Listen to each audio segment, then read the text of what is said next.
Hey everybody, it's GauntletX, and today we're going to be hopping into the quick draft queues for the returning set, Dominaria United. This was a pretty sweet format with a ton of viable strategies, kind of based on the colors that you were drafting. So anything with some red and some white could play a pretty great aggressive deck. Anything with some blue or some black leads to a nice grindy controlling deck. And anything with green is probably splashing around and playing 3 to 5 colors of just good spells. And that final archetype we mentioned here is probably the most popular archetype in the format, and the one that we're likely to head towards here because we've opened up Rith Liberated Primeval. So we've opened up an incredibly powerful 3-color mythic rare here, so we're already going to at least be splashing in a 3rd color. We're going to be playing green as one of the main colors of the deck, which is the color that's so good at mana fixing in this format.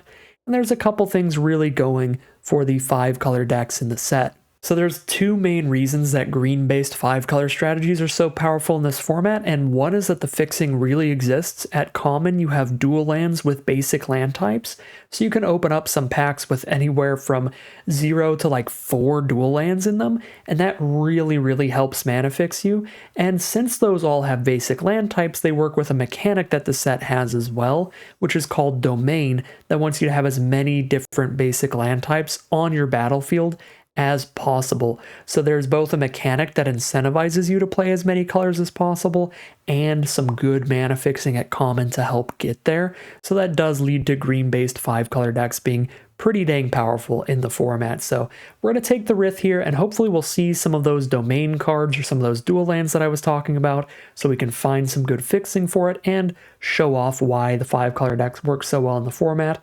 But there are still some cards in this pack that do show off a little bit of the powerful multicolored things going on in the format. You have a bunch of off-color kicker effects like you can see on Runic Shot, Heroic Charge, Tolarian Geyser, and so forth. So there's plenty of spells in the format that will get better when you have multiple colors of mana available. So that's another reason to try to head into a splashier, more multicolored deck. We have really good mana fixing with the Sprouting Goblin that can pull out one of those common dual lands from your deck, as well as some more filler mana fixing if we don't manage to get the good stuff with a Deathbloom Gardener and a Salvaged Mana Worker. So again, just a lot of ways to get there with your splashy, very multicolored domain decks. So we're going with Rith here, and we're going to spit out some dragons. And luckily in our pack 1 pick 2, we really get to show off a couple of those things we were talking about. Here are the common dual lands. As you can see, this pack has 2 of them. We have Geothermal Bog being a swamp mountain and Wooded Ridgeline being a mountain forest. So of course these help fix our mana as well as up our domain count, and we get a fantastic example of the domain mechanic in this pack with Bortuk Bone Rattle. This is one of the strongest domain payoffs. 6 mana for a 4/4, but when it enters the battlefield, if you cast it, you get to choose a creature in your graveyard, and you get to return it directly to the battlefield if its mana value is less than or equal to the number of basic land types among lands you control, and otherwise you get to put it into your hand.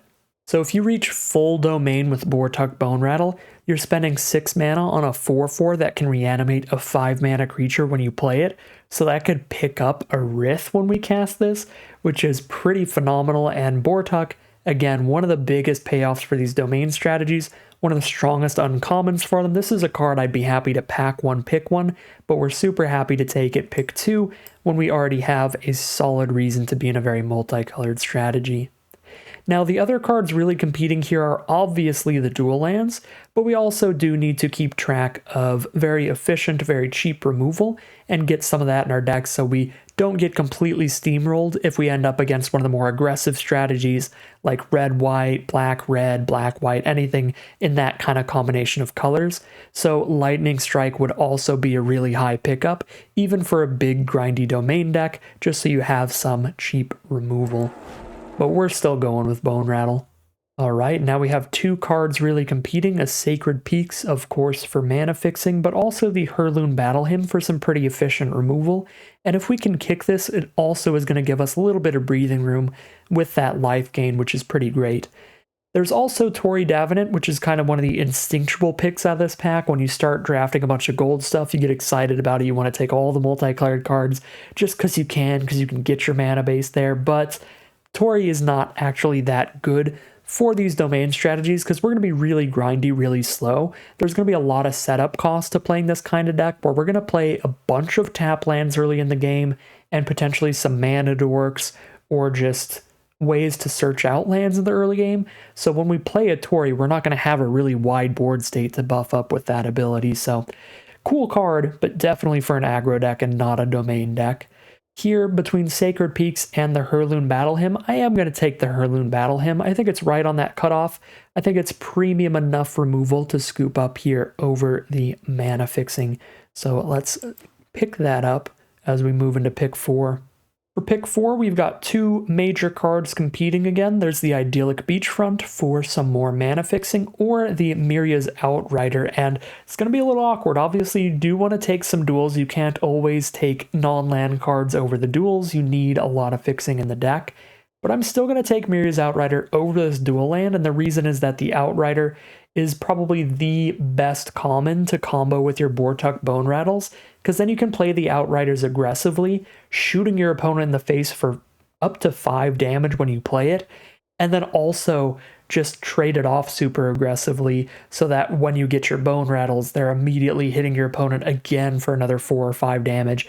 Makes your opponent die really, really quickly, just like out of nowhere sometimes. So I really love the Miria's Outrider Bortuk Bone Rattle combos, so I'll take this over almost any common when I have Bone Rattles in my deck and I'm heading into the domain space. So we'll take an Outrider here. My pick order goes Outrider number 1, Beachfront number 2, and number 3, there are still reasonable cards for a domain deck, just efficient cards like the Cavalier for getting a nice little army on your board to be blocking with, or the Deathbloom Gardener for some mana fixing, or the Cleaving Skyrider for another potential kind of removal spell, because you can use this defensively. You technically don't have to attack with a bunch of creatures to get it going. You can use it when your opponent's attacking with a bunch of creatures. But I do think there's a significant drop-off after the Cavalier towards the Deathbloom and the Skyrider, because obviously the most consistent way to use this card is when you're attacking with a bunch of stuff. So I think it is still probably the 5th best card in the pack, but still kind of worth a mention. It's a cool, powerful card. All right, now pick 5 is a really nice pack here. There's tons of great cards. For our deck, there's of course a Wooded Ridgeline for mana fixing, a Thran Portal, which is kind of like mana fixing as well. It's like Evolving Wilds or Terramorphic Expanse, where it'll hit the battlefield tapped most of the time, but it'll be whatever land type you want. The problem that I have with Thran Portal is that it usually plays like a worse version of Evolving Wilds or Terramorphic Expanse, where it hits the battlefield tapped as whatever basic land you need, and then it also keeps hitting you in the face for one every time you use it. So I just prefer the common dual lands to the Thran Portal, so this is kind of out of the discussion for me. Which really just brings it to the Wooded Ridgeline versus some more decent non-land cards, like a Vineshaper Prodigy being a 2-for-1, a creature and a draw spell, and Rulik Mons potentially spitting out a little army or spitting out some lands. And I think both these cards are pretty great.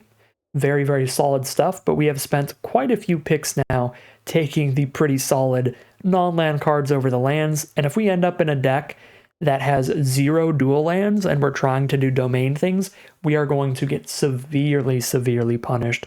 So I am going to actually go ahead and do the diligent thing and start picking up some of these dual lands here. And I do think all of our other non-land cards are a little bit stronger than the Prodigy and the Rulik Mons here. So let's take the Wooded Ridgeline, but there's other cards to mention for sure. If you're just drafting a blue deck with a lot of instants and sorceries, Tolarian Terror is probably the best common in the set for you. Fantastic finisher for a lot of blue strategies. And then there's also the Walking Bulwark for the Defender strategy, which can be like an up to 5 color deck as well. So it's another cool one, but definitely the Wooded Ridgeline for us. Pick 6, there are no non-basic lands in this pack, which means we just take the strictly strongest card in the pack regardless of color most likely. And there's not much. Our deck is not going to fill the graveyard for Necromass that great. We're not going to have a big creature on board till super late in the game for the Monstrosity either, so these don't do much. We're definitely not stalling for time. Weirdly enough, these kinds of tap and stun sort of spells play a lot better in more aggressive or tempo-oriented decks than control decks, because you don't really want to spend a card in a control deck just to slow down your opponent's attackers. But if you're an aggressive deck, you're shutting off their blocks and their attacks by using a card like this, which is like makes it twice as good sort of in your more aggressive strategies. So sounds like a very controlling name, but not really for the slower decks. There's Artillery Blast, which we could use as a defensive removal spell, but it's a little narrow, only shooting the tapped creatures. But obviously we'll have pretty high domain to be able to kill almost any tapped creature. I think I would still rather just take the great value play of a Micromancer. We will need to find some instants or sorceries with mana value 1 to put into the deck, but with just a couple, we'll have a really, really good little piece of card draw here, and maybe even some tutoring if we have a few different options. I think the Micromancer plays really well because there are some pretty efficient, pretty powerful 1-mana spells. One at common for a domain deck is a 1-mana combat trick that gives +1/+1 for each basic land type among lands you control. So like a 1-mana +5/+5, which can kind of kill your opponent out of nowhere, similar to a Mirror's Outrider, or it can be used defensively to win almost any block. So that's a common we could pick up. And of course, at uncommon, there's a lot better cards. There's some removal spells we could find that only cost 1 mana, and we'd be super happy if we can find any of those. Pick 7 now, we have a Geothermal Bog competing mainly with Nael, Avazoa Aeronaut. Nael's really cool if we can get full domain, because then we get to look at the top X cards of our library, which would be 5, and then we put 1 into our hand and the rest on the bottom. If we have less than 5 domain, we still get to do like a Scry 3 or Scry 4 kind of thing every time we hit our opponent and set up the top of our deck. So I think Nael is still pretty good, and I'll take Nael over the Geothermal Bog here. Third best card here, probably just Reinforcements, get some nice little trump blockers going for cheap. Pick 8, looks like it's going to be a pretty easy Molten Tributary. The only thing it's really competing with for a domain deck is an Argivian Cavalier, which is just going to be for early blocks for us, but we'll definitely take the Tributary. Pick 9, we could take a Shore Up so that we know we have at least something to go with our Micromancer no matter what. I think that would be kind of reasonable, but we can also go ahead and grab a Mana Worker so we've got a backup plan for mana fixing if we don't quite get there on dual lands alone. And it is very, very nice, very comfortable and safe to have that extra mana fixing. So I think I am going to take Mana Worker over Shore Up here, even though Shore Up is definitely a much better card most of the time. There's another Shore Up here, but I don't think I can justify taking it over another Wooded Ridgeline. So get that dual land into the deck. And for pick 11, we have some very expensive mana fixing. Don't love the Meteorite too much. It's kind of fun when you're in the right position and your opponent has a 2 toughness or less creature, can be okay. But most of the time it just feels like way too much mana to get this thing out. We're not using Vivisector, we're not using Tide Turner, we're not going to be excited about Timely Interference, but this does, at the very least, let our Micromancer come with a kicker effect to spend an extra 1 blue mana to draw a card, so could work with the Micromancer. Pick 12, we do get another piece of backup mana fixing, the Deathbloom Gardener. We'd much rather not have to play this because it's not super efficient and it is weak to removal, obviously, but if we are in a position where our mana is not good enough, we can absolutely use the Deathbloom Gardener. And speaking of backup mana fixing, the Pixie Illusionist works perfectly fine as that as well. We can tap the Illusionist to turn any land we control into the basic land type of our choice until end of turn. So if we're stuck off of red mana, then we can just say that our island is a mountain now for the turn and still cast our red spells. So Illusionist is another little piece of backup mana fixing. Again, not the greatest, not the most efficient, but if you need extra fixing, it is certainly there. For pack 2, pick 1 now, we actually have a pretty difficult choice. First off, there's no mana fixing in this pack, which is awkward for us. No dual lands to potentially get on the wheel. But then there are 3 really, really nice cards to choose from. One of them is the Urtai Resurrected. If we just want to splash in the big, spooky rare, we can absolutely do that. This is a 3/2 we can cast at instant speed that also counters any spell or destroys any creature, but it does give your opponent a card back when you do that. I think this card still plays really well because it's not like a removal spell that makes your opponent draw a card, because it kind of comes with a card as well. It comes with a 3/2 body. So usually with this kind of effect where you're like destroy target creature, that creature's controller draws a card, you feel bad because you 2-for-1'd yourself. You gave your opponent a little bit of extra gas for casting your spell. But with Urtai, it really doesn't feel that way. It feels like a very equal trade, which makes this play really, really well. The stuff that's competing with Urtai would not be competing with Urtai if it weren't for the Micromancer in our deck, but because we have a Micromancer, a couple of cards in here that are pretty great for the deck become really good in this deck, and those are Cut Down for a really efficient removal spell, and Urborg Repossession, which is a fantastic late game play. It's 2 pieces of Graveyard Recursion off of the 1 spell, and Graveyard Recursion plays super well in this format with the number of great enter the battlefield effects in the set. You know, recasting Amiria's Outrider or a Bortuk Bone Rattle late in the game is insanely massive. Even maybe replaying the Micromancer after you block with it by playing the Repossession that it helped tutor out of your deck is a pretty massive play. So really, really like the Cut Down on the Repossession, but I think Urtai is interesting and cool enough to take it over these two. Strictly trying to win? Maybe it is one of the 1-drops, but Urtai is a very cool, very fun card to splash in, and still a super powerful option.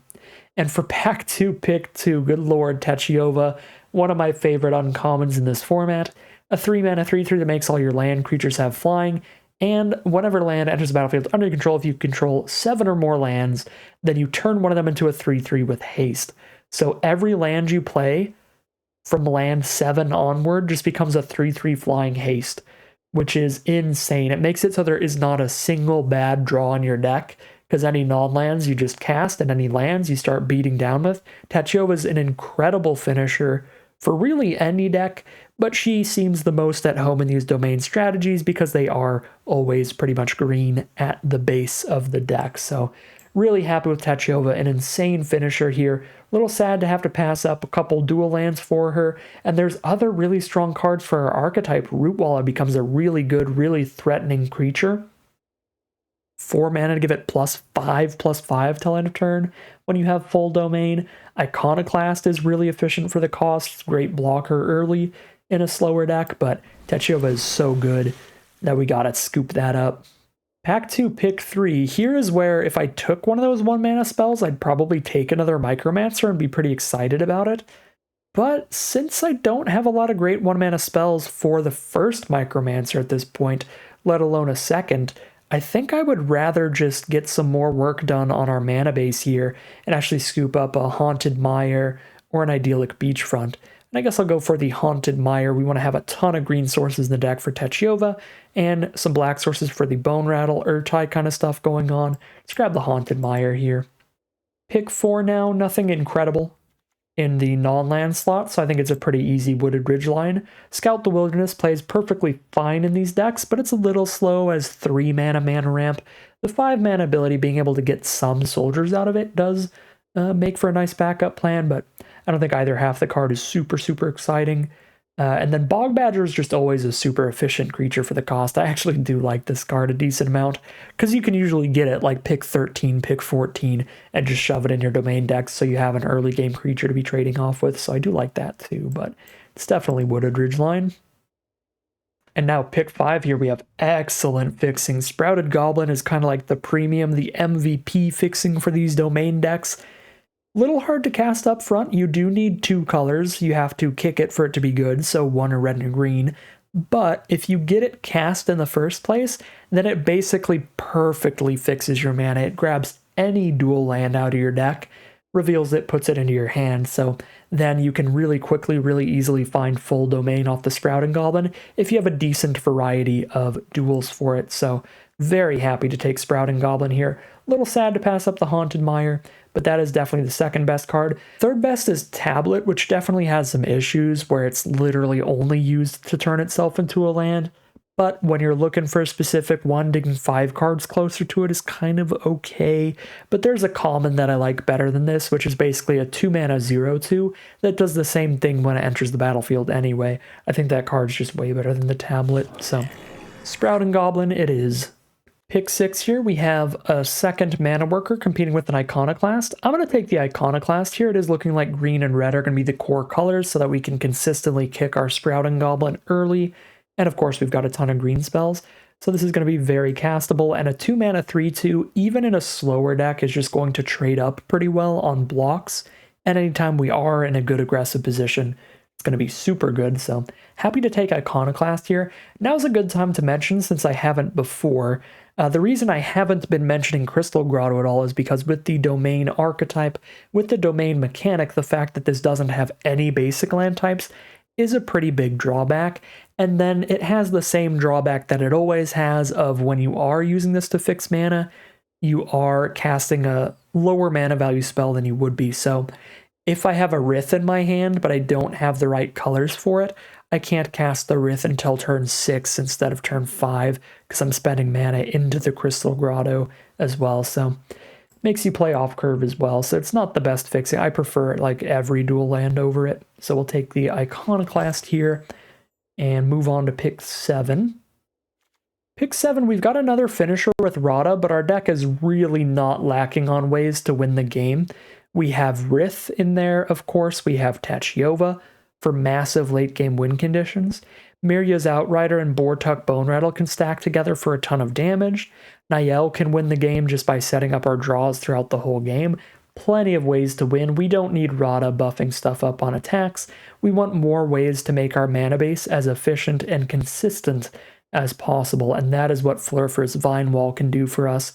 2 mana for a 0/2, but when it enters the battlefield, we dig 6 cards deep and pick any land from those 6 cards and put it into our hand. So find a dual land, get it ready to play the next turn. Very happy with Flurfer's Vine Wall. Pick 8 here, we have a pretty inefficient removal spell, but we don't have a ton of removal in here. We just have the Heirloom Battle Hymn and the Urtai for the most part, so we only have like 2 removal spells right now. Still feel like we can probably find better removal than the 5 mana Sorcery Speed Fire Nado. So I'm going to pass up on that for just a solid blocker. Bog Badger, a 3 mana 3/3, or Yavimaya Sojourner, which can be much more efficient with the right stuff going on with our mana base. This could potentially be a 3 mana 4/6 instead of a 3 mana 3/3, but most of the time it'll be like a 4 mana 4/6 or a 5 mana 4/6, but even that, really, really beefy, really solid blocker for cheap. So let's take the Yavimaya Sojourner. And for pick 9, we got the Cut Down to come back, which is beautiful. I was just talking about how I'd love to get some more efficient removal, and Cut Down is that, as well as something we can pull out of our deck with the Micromancer. Sadly, don't see the Urborg Repossession here.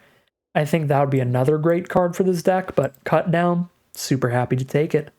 Pick 10, we got the Sunbathing Root Wallet to come back as well.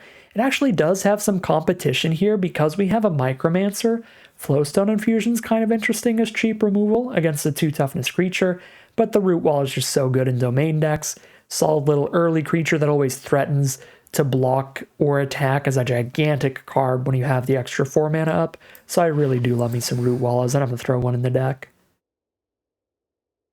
Pick 11, we might take the Fire Nado here, the inefficient removal spell, because we have plenty of just big beef. We don't need the Worm. And the Sea Scavenger, yeah, it does have a domain ability, but it's not a really strong one or really good one to set up your draws just one time when you play it. Not a big fan of the card. I'll just take a Fire Nado, just a backup plan removal spell.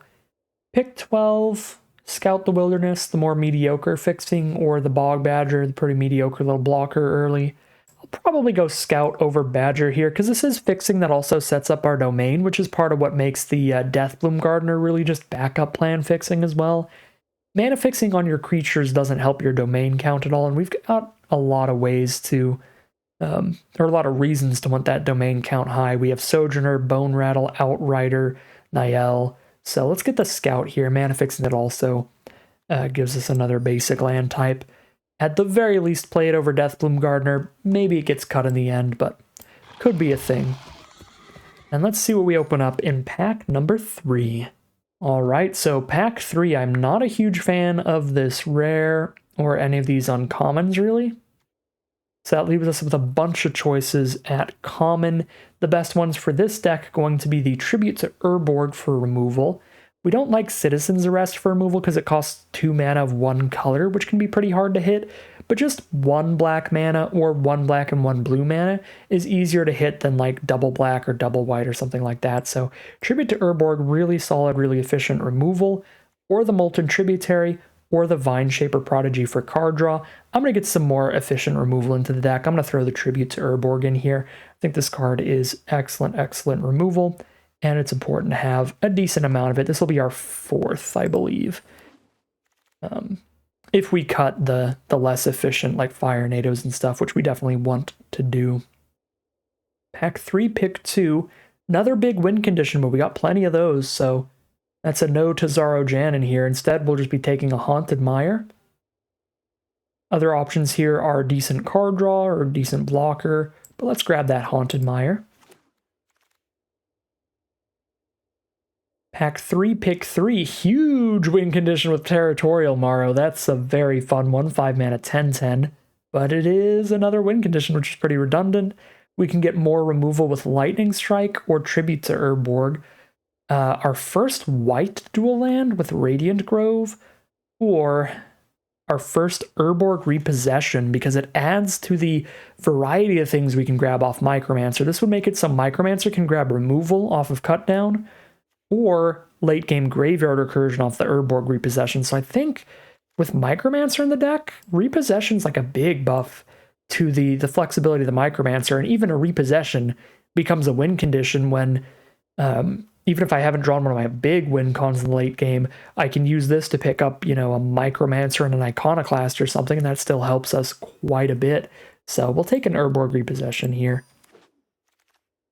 Pack 3, pick 4, we see another ideal 1-drop. Rona's Vortex here is secretly a 4-mana removal spell, but that is going to choose any creature or planeswalker and just put it on the bottom of its owner's library. So it's a full-on kind of exile-style removal spell where that thing is just gone forever. They're not bringing it back out of the graveyard or anything. Great removal spell that can be tutored off the Micromancer, which makes it a premium pickup here, taking it primarily over the Shadow Prophecy, which is a huge card draw spell for domain decks, potentially digging 5 cards deep, putting the best 2 into your hands. That's a very cool spell too.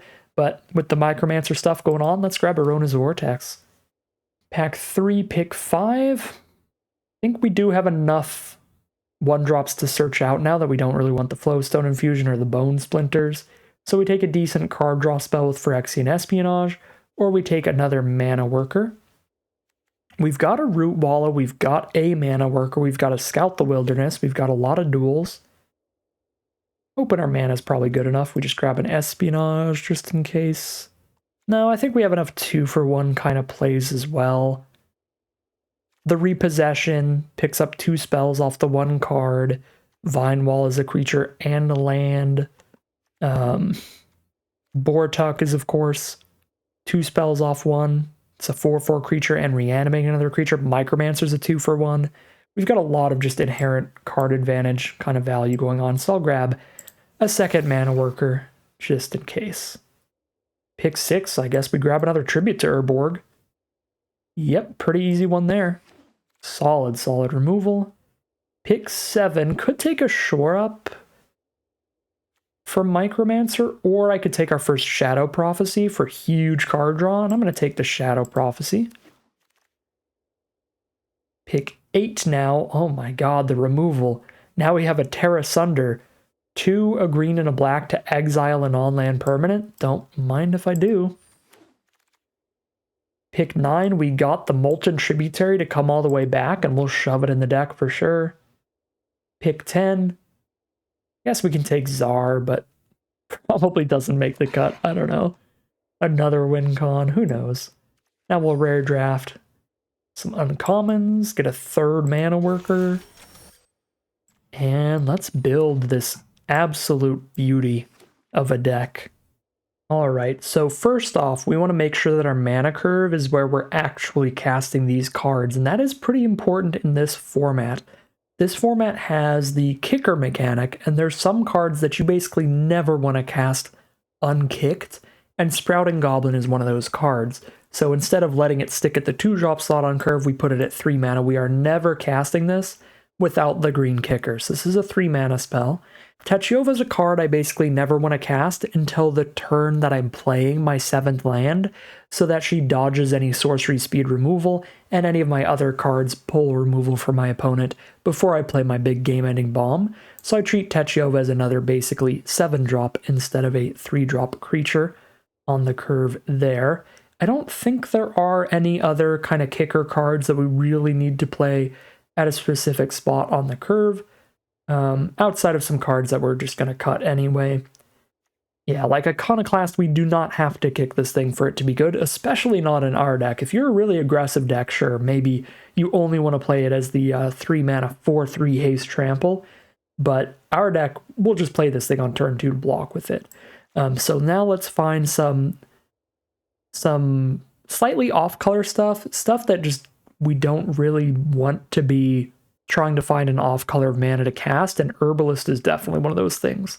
It's like white is our least represented color, so we're probably not going to have white mana consistently turn 2, and even if we do, this card's just not that good. So let's cut the Herbalist here, and then we probably also just want to cut down to like 1 plains. Have that here just for domain purposes and Rith. Because I can still have some mana workers there. Kind of wish... Yeah, I think I made a small mistake in the drafting here for sure. When you're drafting, it's been a while since I drafted the set, but one of the things that I think we're definitely seeing here is that once you have one of a specific dual land, it's definitely better to take your first copy of another one over a duplicate of that one, even if this one hits good lands for us, because Domain is so focused on getting all 5 of those land types. So there was a pick I made early and some other picks like it, where I think I took like a 2nd or a 3rd Wooded Ridgeline over a blue-white dual land, and I am really regretting that here. I think a blue-white dual land would help a lot. Just having at least one dual land that contains white would be really helpful to keep the domain count high. So that's probably the biggest error in drafting today for sure, is just the order in which I took the dual lands. We should have taken off-color ones more highly rather than a bunch of duplicates of the same ones. And that would help a lot with Sprouting Goblin and Vine Wall digging for more lands. So that's the thing I'm a little sketched out about. Luckily, again, with the way that our deck is looking, we don't need white mana. There's one card we need it for, which is Rith. Probably want to cut Czar as well, since we're going to go really low on white sources. And then we just cast Rith off of Mana Workers, Pixie Illusionists, or a Plains that we could tutor out with a Scout or something. Yeah, we'll drop down to like 1 white spell in the deck. Just 1 Plains. That's probably always what I'm grabbing with Scout the Wilderness. Just 3 mana, grab a Plains, get to Domain 5 for that one. Deathbloom Gardener, do not love that as fixing over the Scouts here.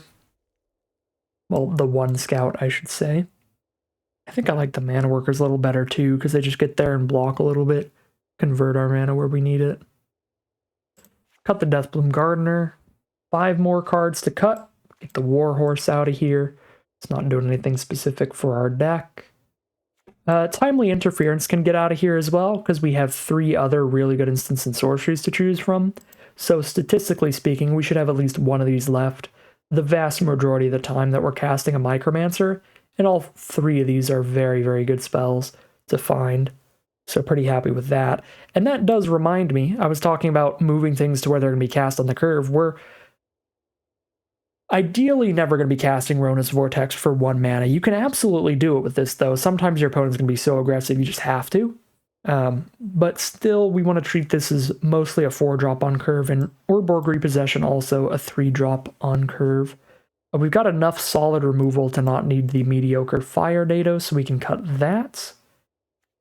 And then there's only 2 cuts to go to get there. Although we could play an 18-land deck in which case we would want to cut 3 more cards. In the interest of keeping the mana base as simple as possible, we're probably green, red, and black as the most prevalent colors, because all our good removals in black, 2 tributes and a cut down, not all of it, but a lot of it. We also have good card draw in black with Shadow Prophecy, so we could cut a little down on the blue here. So we don't need blue turn 1 for Illusionist, or we don't need early blue to get that fixing mana. Yeah, just go for the colorless mana workers instead. They do kind of the same thing as the Illusionist, basically. You just can't kick them to be a decent threat later in the game.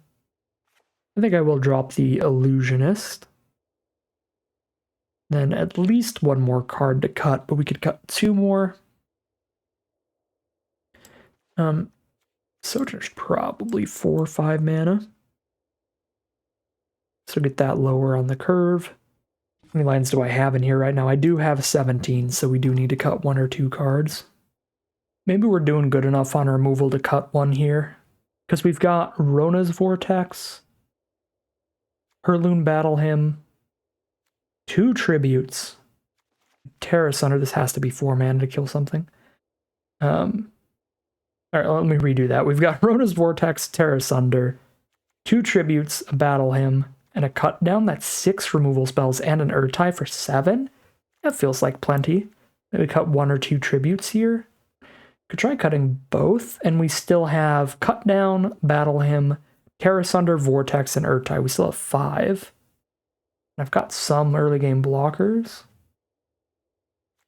Try cutting double tribute, throwing an 18th land in, calling it a deck there.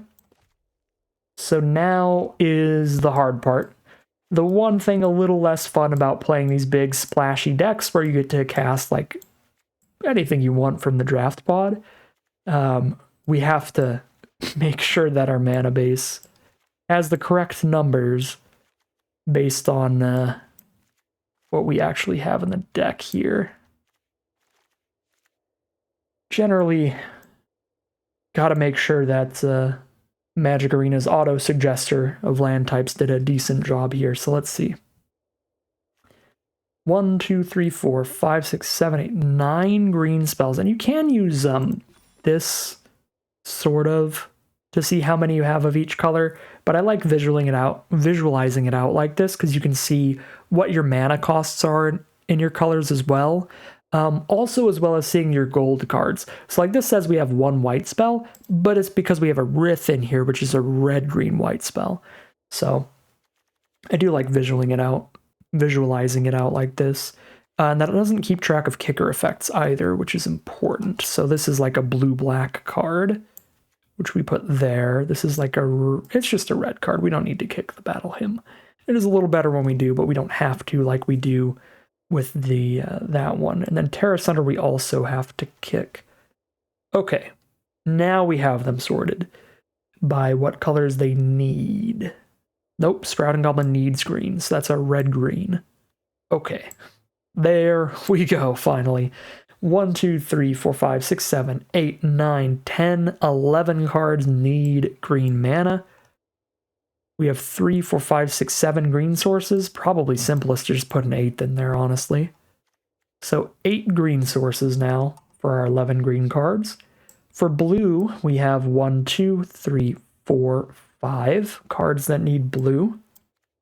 And we have 5 blue sources. For red, we have 1, 2, 3, 4 cards that need red. And we have 5 red sources. Pretty cool. For black, 1, 2, 3, 4, 5, 6, 7. 7 cards need black, and we have 5 black sources. We've got 2 planes in here. It wants 2 planes for the 1 Rith. I don't think I want that. I have 3 mana workers in here. I have a scout. I think I just want 1 planes, so we can drop a planes to add in a 9th green source or a 6th black source. Judging by our numbers, that's what we would want here. And I think I'm just going to grab a 9th green source here and really make sure that green is a very consistent color. Yep, I don't have a mountain in the deck for the Scout the Wilderness, so that would be my other option here. Cutting the 9th green source for a 6th red source, and then having a red source we can grab off Scout the Wilderness. But I think with 5 mountains, even if they're not basic mountains, it's pretty great for Domain. And when it comes to casting Sprouting Goblin, we still have 5 natural red sources and 3 mana workers. So I think that's still pretty solid there. So we will save the mana base like that, and we'll call it a deck here.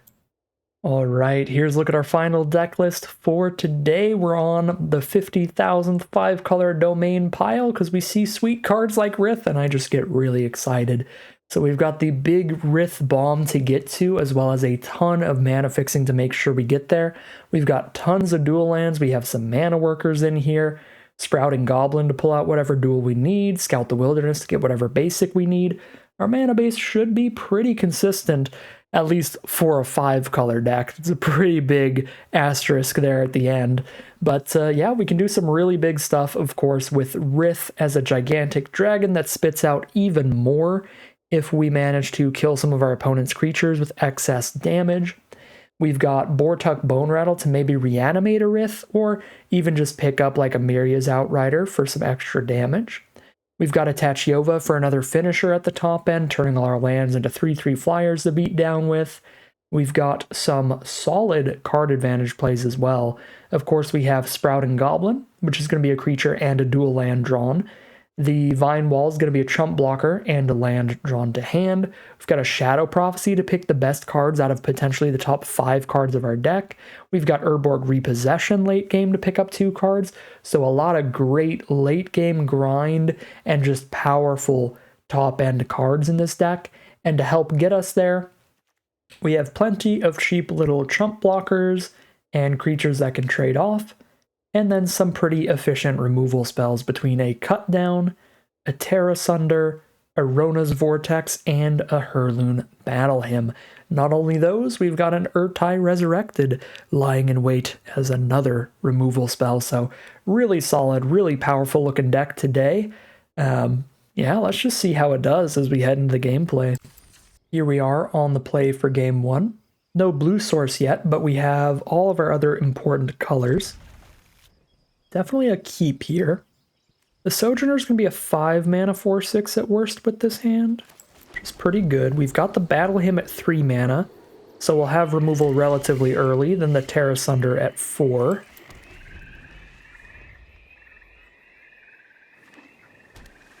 Playing against green, black, and blue with a turn 2 mana worker, so probably another Domain deck. Which is interesting enough. I think that's going to make me want to actually just Terra Sunder the mana worker. This could end up blowing up in my face. But I'm hoping when we see 3 different colors of cards immediately, of lands immediately, that they do actually need that mana worker for some fixing. And keeping them off of an off color of mana could be pretty powerful. Okay, they do have a Scout the Wilderness. So they do find the white source. They have every color but red now. So we did hit the Tributary to be able to cast a Micromancer, but there's no 1 mana value spell that I really need right now, so I'd rather just drop a 4/6 on this board and try to start beating down before our opponent really establishes any blocks. We of course have 3 options for our 1 mana value spells. We can grab an Urborg Repossession, we can grab Cut Down, or we can grab Rona's Vortex. And I don't remember if Rona's Vortex bounces anything or just a creature or planeswalker. Just a creature or planeswalker. So I can't bounce their enchantment here. I could have killed it with a Terra Sunder, so that is where I do get a little sad here. Well, I guess we Micromancer and just grab a Vortex anyway, since it can kill more cards than Cut Down can. And I've got nothing else to play here. I mean, I can put a Mana Worker out, just cuz, but a 3/3 is just bigger, so we'll play the Micromancer here. Alright, opponent will Timely Interference to draw a card and drop a Contaminated Aquifer and pass. Alright, I mean, we're in a really fine position if our opponent doesn't put any pressure on us. Because we have kind of the perfect mana base. We've got 6 mana out. Any kind of threats in our deck that we draw into, we can just jam. So, we're just looking for threats.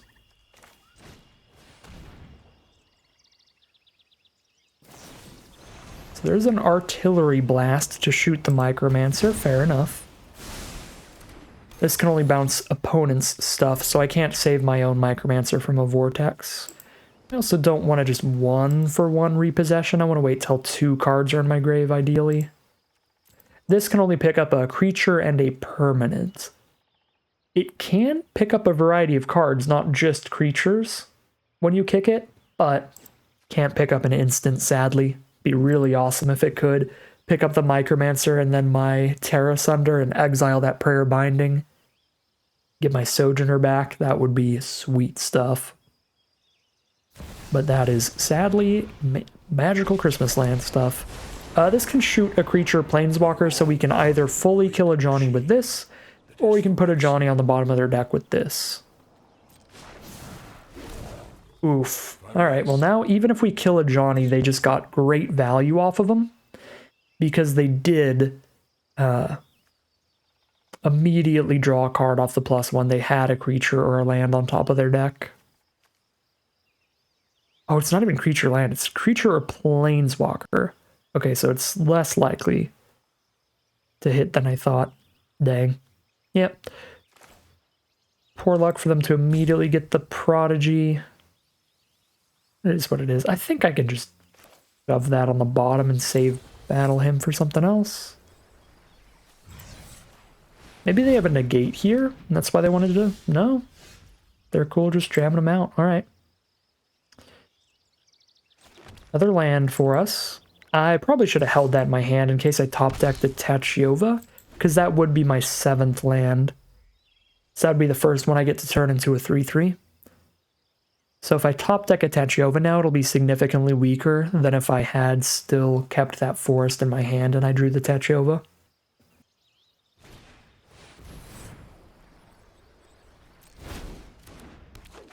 There's the 2-for-1 Vineshaper Prodigy. 2/2 on board, and they draw the best card from the top 3 of their deck.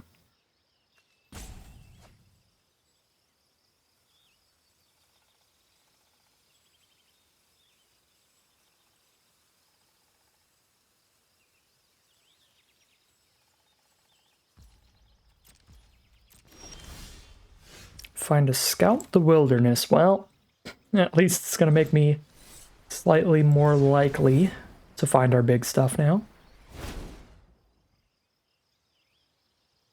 I can get the natural white source and have full domain, which is also pretty cool. Still nothing to repossession. Unless I just pick up one Micromancer and grab a cut down.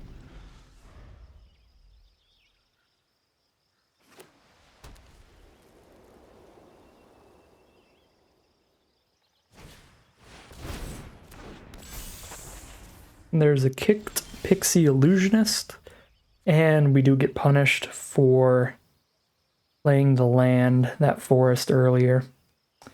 We find the Tachiova as our win condition. I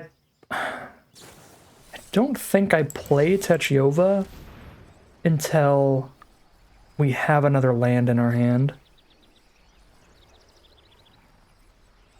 Do they have a negate this time?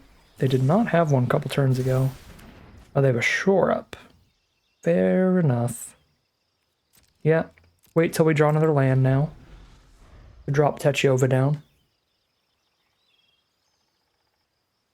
Every land we turn into a 3/3 flyer is big enough to trade into the Illusionist, so... Not a massive deal the Illusionist is still going to be around. If we can keep our Tachiova around, and if they just kill Tachiova, if they don't specifically exile Tachiova, then we'll have a really active repossession. Picking up a Tachiova and a Micromancer would be phenomenal. It's an Iconoclast, which I guess I do get to kick, which is kind of sweet. Saproling next turn. It's fine. I'm a little tempted at this point to just play Techova, even without playing another land, just so we can cast our Urborg Repossession. Ooh, take up the shield. Very powerful combat trick, one of the great cards for aggressive white strategies in the format. It is a strong enough card that it still does a little bit of work in a position like this. Now I could cash in the Urborg Possession to pick up 2 cards, but then I don't have protection for Techova, but they're down to 1 card in hand. This would be pretty mana efficient.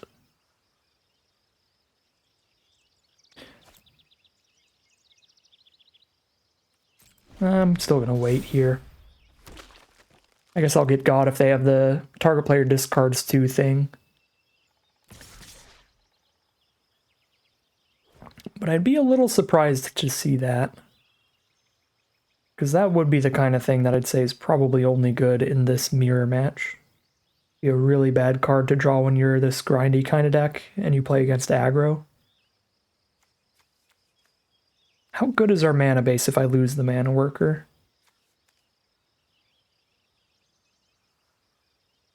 Looks good enough. I can still go green, green, blue, black, green, 1 in the same turn. Yeah.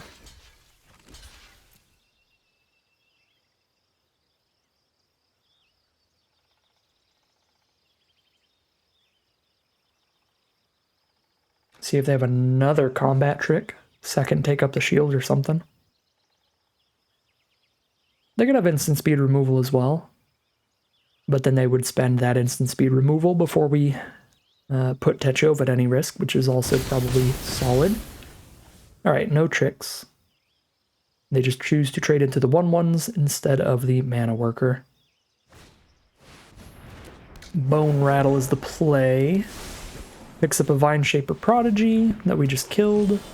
And then they play a Deathbloom Gardener. Alright, Vine Wall finds us the land. Pretty much guaranteed. Awesome. No, Rith and Bortuck are going to the bottom. Okay, Vine Wall does it in a random order, so we won't be able to order them how we want, which is a little sad. I guess I just grab another green source, probably. Turn the additional forest into a plains, because we have 3 green sources. I guess we have 3 black sources as well.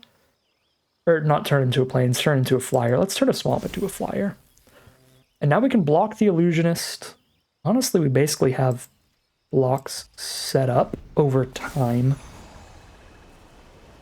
They do get their 1 really big treaty attack, but from then on I think we can get stable here and try to grind it out with Repossession Techova to outvalue our opponent, because every draw in our deck is going to do something now, but if they top deck lands, it's very bad for them.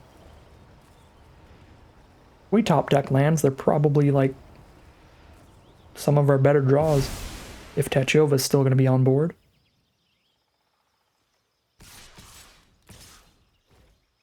All right. Probably do that. It's 9 damage here.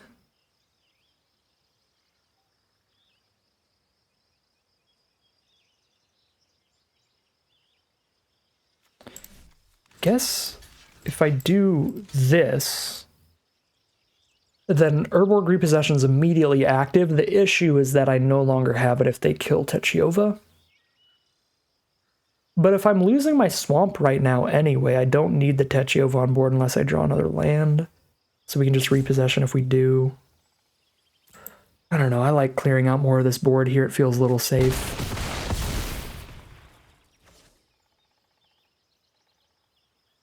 Final card in hand. They are not going to play. Okay, we do have the land thanks to Sprouting Goblin. Do I have the mana to Sprouting Goblin and Possession and Techova? I need 9. 3, 4, 5, 6, 7, 8, 9. I do. But I wouldn't immediately be attacking with that land anyway. Because it'd be a tapped land. Oh wait, no, and I don't have the mana, because I would have to... Well, no, I do have the mana. If I repossession... Wait. No, I'd have to play all 3 of these before I play the land, so I do not have the mana. Okay, so we Sprouting Goblin. Kicked. Which shuffles our deck, which could put Rith back on top, which is pretty sweet. Let's find another solid duel, probably. Like a Haunted Mire. And then make another Swamp the attacker next turn. Yeah, I think I just grab the Haunted Mire. I can't really play around discard spells from my opponent.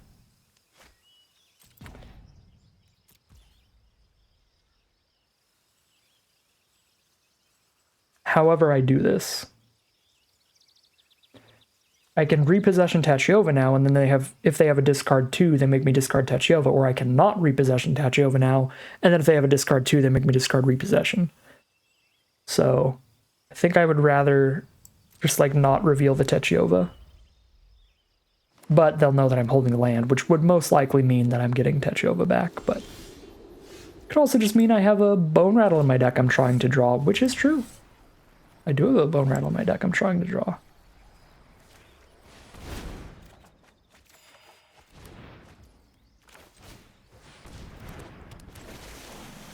I shouldn't have let it auto-tap here, because I wanted to turn a Swamp, but turning a Ridgeline into one is not bad either.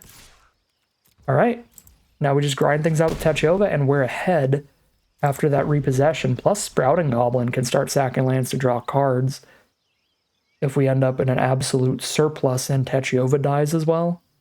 For now, we probably want to keep every land and just keep turning them into 3/3s when we play more. But that's, oh my god, yeah, this is all super sweet. Don't want to mill out, but I still have 16 cards left. Let's play the Micromancer and have the cut down at the ready too. Playing this now so I don't just top deck the cut down and then get to do absolutely nothing. Because that would be rough. And then I'm probably just holding up Urtai for the rest of the game so I have a counter spell to counter anything they do.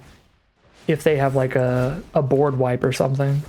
But anything else, we let it resolve, and yeah, just spend 4 mana a turn, so next turn I can play Niall while still holding up Urtai. And that's going to be the name of the game here, just hold up Urtai at all times. Even a 4/6 is perfectly fine, we can absolutely outrace it here. Chump with an 0/2, then chump with a 1/3, then chump with this and draw a card. And that's 3 turns of chumps, which is 9 more points of damage in that time if I don't draw a single basic. And there's a land. I guess it doesn't have to be a basic for Techo, it's just any land. Alright, now they're dead in 2 swings.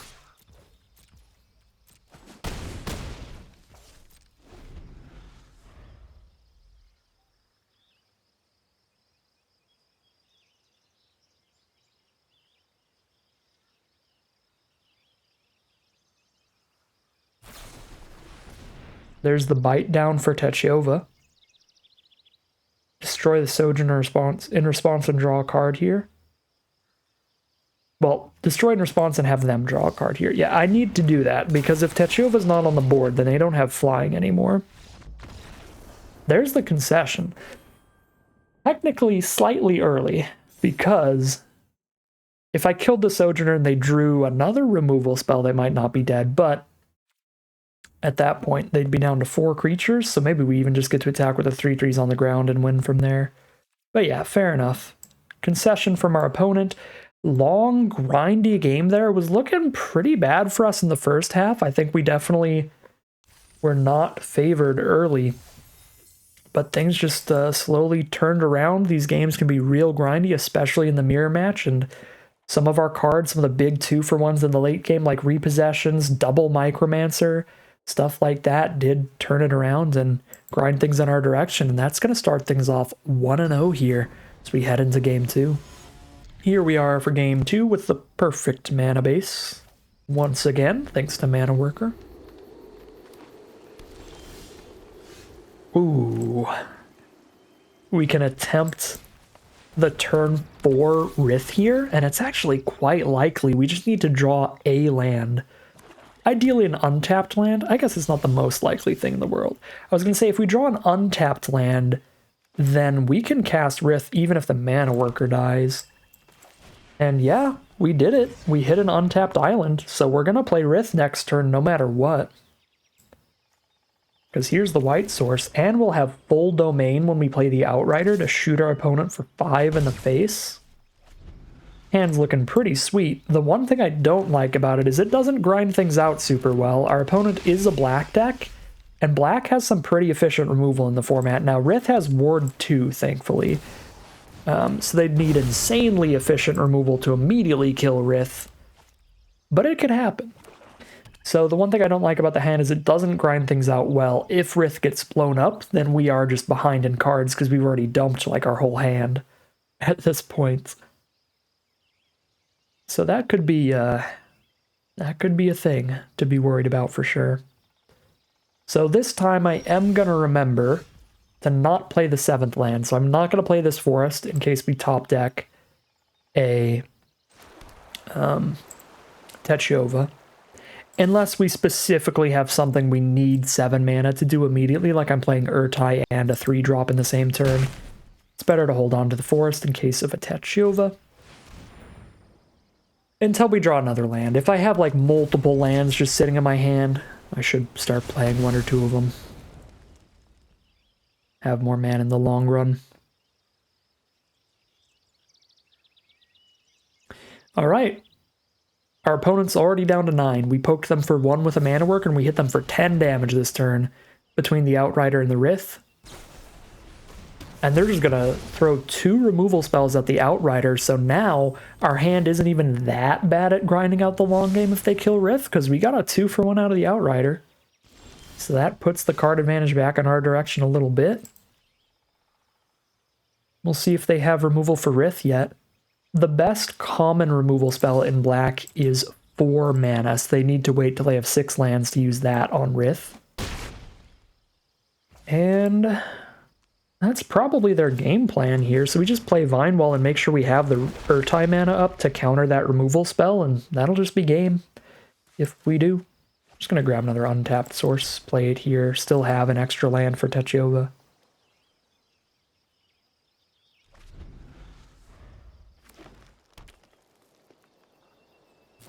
Is this it's the 4 mana common removal spell. Let them pay for the ward so they're tapped out, and then we counter that, and that's just game. Unless they draw like a 0 mana removal spell, but I don't think that exists. And I guess even then, because of that ward 2, that would be game. 1 nice big mythic bomb flyer dragon ends the game for us. Really simple one for game 2. Very, very different from game 1. That one was much, much quicker. So we are now 2-0, heading into game 3. Here we are now for game 3. I don't really like this hand as an opener. I don't want repossession till later, and I don't really want double mana worker. It's a bit redundant, so I'm just going to take the mulligan here. It's also a 2-color hand in our 5-color deck. This hand is significantly better, I'd say. Yeah, Vine Wall to draw another land. Got to battle him for removal. Just 1 mana worker. The main thing that's better is we have 4 colors here, naturally, and Vine Wall might even find the 5th. So we keep this and we ditch one of the mana workers, and hand's looking pretty good. So let's get the Ridgeline down turn 1, so I have the option of Swamp Vine Wall if we want. Which is probably the play. Ooh, now we've got a Terra Sunder, we've got multiple removal spells at the ready. Vine Wall does not find the white source. How badly do I want an untapped mana here? Probably should grab one. We play a tap land next turn, and then I could play Terra Sunder after that. You know what? No, I'm going to take a tap land again. Because odds are, anything that I would want to Terra Sunder on turn 4, I can just kill with a Heirloom Battle Hymn anyway. So I can play Mana Worker and Tributary here. And then turn 4, I'm just holding up a Battle Hymn, so we're good there. And I just hit an untapped land anyway if I really want it. I guess I can Battle Hymn the Root Walla, but not that important to do it till they have 4 mana at least. They've only got 2. They'll have 3 up next turn.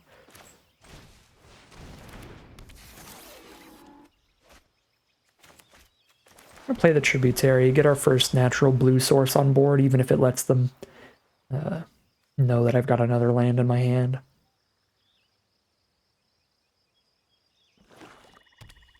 Alright, they do have domain 4 for that Root Walla, so we might just kill it.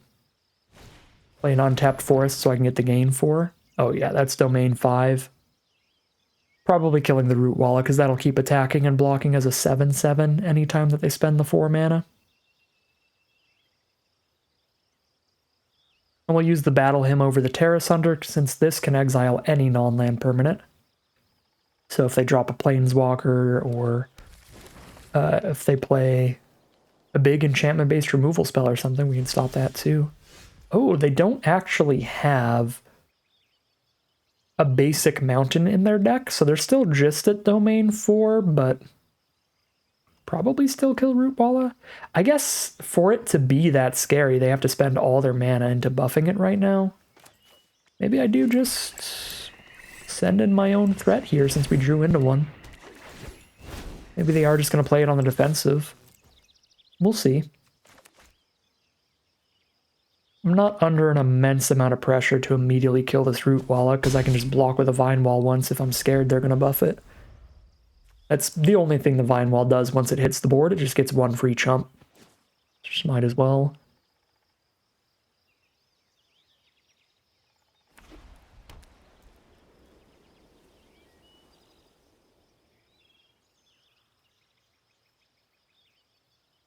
I'd be a little bit sad if we lose our mana worker, because then we wouldn't have mana for the kicker on the Battle Hymn. But don't mind too much if Iconoclast dies. We just need to find another threat. Archangel of Wrath, kind of a grown test for me, one of the biggest bombs. Any enter the battlefield removal spell kind of creatures are always really good and limited, and this is 2 removal spells on a stick. It can shoot 2 things for 2 damage, and it's got lifelink and flying, so it's just an insane standalone threat already. Like, this would already be near a bomb if it didn't have the kicker effects. Archangel's definitely annoying to me. So we can kick a Battle Hymn on the Archangel and still be able to cut down the Root Walla. We're really hoping they don't have Graveyard Recursion. Maybe I should have exiled just for that.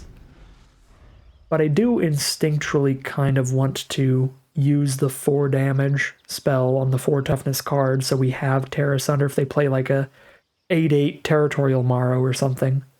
That Battle Hymn really can't kill. But this format does have good Graveyard Recursion, so definitely a solid argument for having used the Terra Sunder on the Angel. Because if they put that back into their hand with an Urborg repossession, it's going to be pretty gross. We can force them to dump all their mana into this, and then we respond by cut down on the Root Walla. Unless they have a 1 mana trick, if they have their own Gaia's Growth or whatever.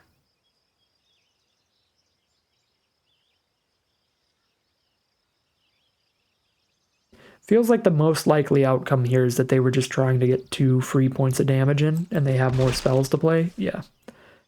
And we just stopped that free damage. Alright, Linebreaker Baloth was going to be their play. Alright. I still like holding on to the cut down until some turn where we tax them on the Root Walla. Maybe that's fancy play syndrome, but I don't know, I enjoy it. Now we gotta exile the 4/5, which, hey, on the plus side, that would not have died to my 4 damage removal. At least without also discarding a mana worker underneath it. This is my 6th land, not my 7th, so we still play that out. But once again, very similar to game 1, we gotta find some gas here. Luckily our deck has some cards that it can draw that are really good at giving us multiple spells off the 1 card. Shadow Prophecy, Micromancer, Techiova, stuff like that can really grind things out. Bortuk would be, Not incredible here, but it would still be a big deal.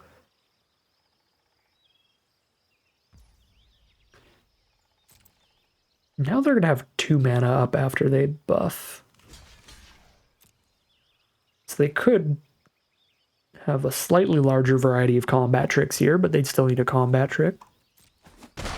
They're just still bluffing. Bortuck Bone Rattle. Well, here comes the Archangel.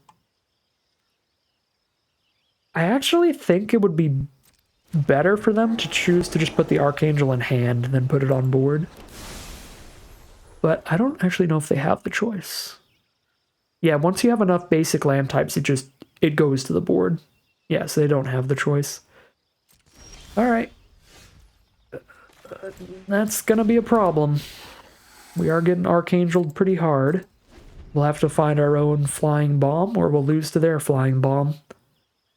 Rith is our biggest out here. We do still have more removal spells we could find. Rona's Vortex is the main one, but Urtai Resurrected works as well. I suppose Miria's Outrider is also an out. Yeah, we have like 6 or 7 outs we can draw into, because we can draw Vortex or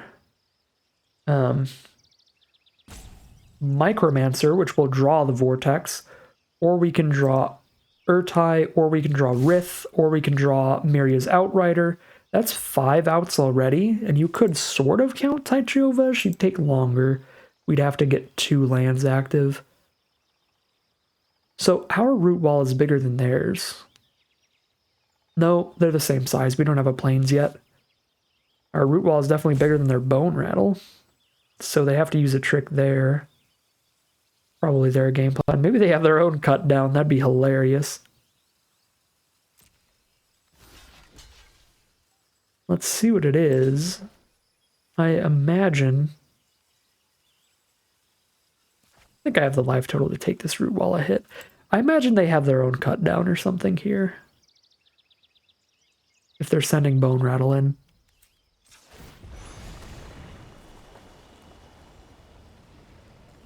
If I had 1 more mana, this would be a very nice turn, being able to hold up cut down while buffing the root walla.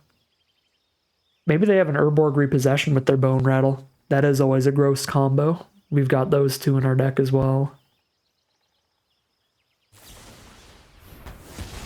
Okay, it's just to destroy evil. They just had to wait till the root wall got bigger to kill it. They do have the 4 mana left to buff their own root walla.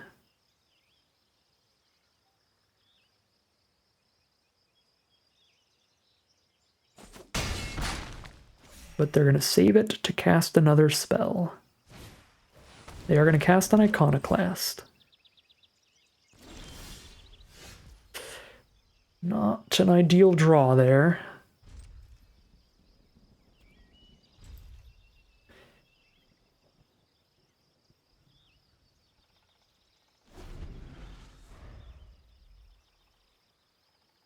Again, we just cut down the root wall in response to the buff, because they can only use the ability once per turn. But now we are just straight dying. Just missing a little too much on gas here. Not that we've, like, hit a really low amount for this format, though, since we haven't hit any 2-for-1s or anything, and our opponent has mainly the Bortuck stuff going on.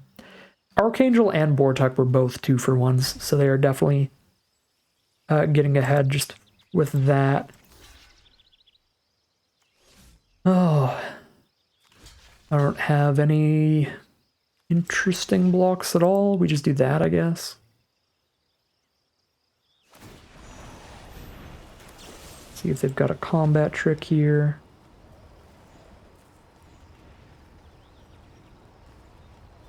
It's definitely better to cut down the root wall than the Iconoclast, because it's threatening to hit for 6 every turn, even if I can chump it a little harder than I can chump the Trampler.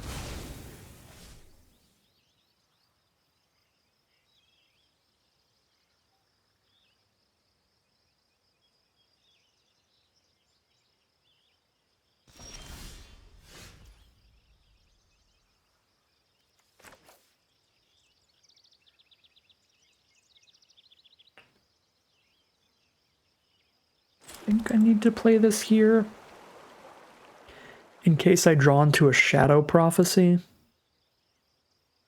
Because if I draw into a Shadow Prophecy, that digs 5 cards deep for 3 mana, and if I didn't play this Tributary here and then I cast that and hit like a Rith off of it, I'd only have 4 mana up instead of 5 for the Rith, because I would have played my land the turn as the Forest. And I can't play 2 per turn. This way, Shadow Prophecy can hit a Rith and we can cast it immediately if we draw into that. And yes, it is a little worse if we hit Tachioba, because then we don't get to get 2 lands turning into creatures over time. But we're taking enough damage at this point. We need to go for immediate Tachioba impact. Alright. Well, unfortunate. Pretty simple, pretty basic game of Magic here. Don't think there's anything really decision-wise we could have done differently to change the outcome of the game. I mean, I could have Terra Sundered the Archangel to exile it, so they wouldn't have had it for Bone Rattle, but then the only way that I would have had to kill the 4/5, which would be killing me slightly faster, technically, the 4/5.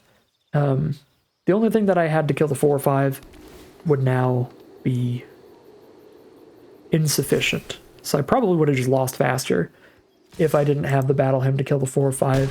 And even if I did find like a Sunbathing Root Walla block or something somehow, they would then Bone Rattle the 4/5 instead of the Archangel. Yeah, I don't think there's anything we really could have done decision-wise. That was just the mirror match. Some weaker draws versus some stronger draws. Our draws, again, weren't even terrible. It's just that their draws were very powerful. The big 2-for-1 Archangel being a bomb rare creature and clearing out one of our cards made it play basically like 2 spells off 1 card. And the Bortuk hitting the board and reanimating something, 2 spells in 1 card. The Tachioba, 2 spells in 1 card. So that kind of just put them ahead like 3 extra cards here without actually having to have cast any strict like card draw spells to get ahead there. So pretty basic card advantage stuff there. We are 2-1 heading into game 4. Here we are now for game 4. Mana Worker makes the hand keepable. And Ridgeline makes it even better. Now I can just Vine Wall turn 2 and not worry about the Mana Worker for a little while. We've got a Rith coming up as well. I can hit lands every turn.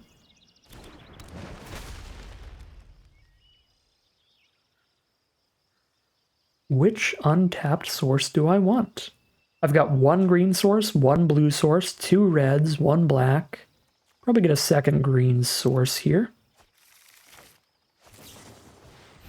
There's a Resolute Reinforcements from our opponent who is on blue-white. Blue-white is a really nice like tempo control deck.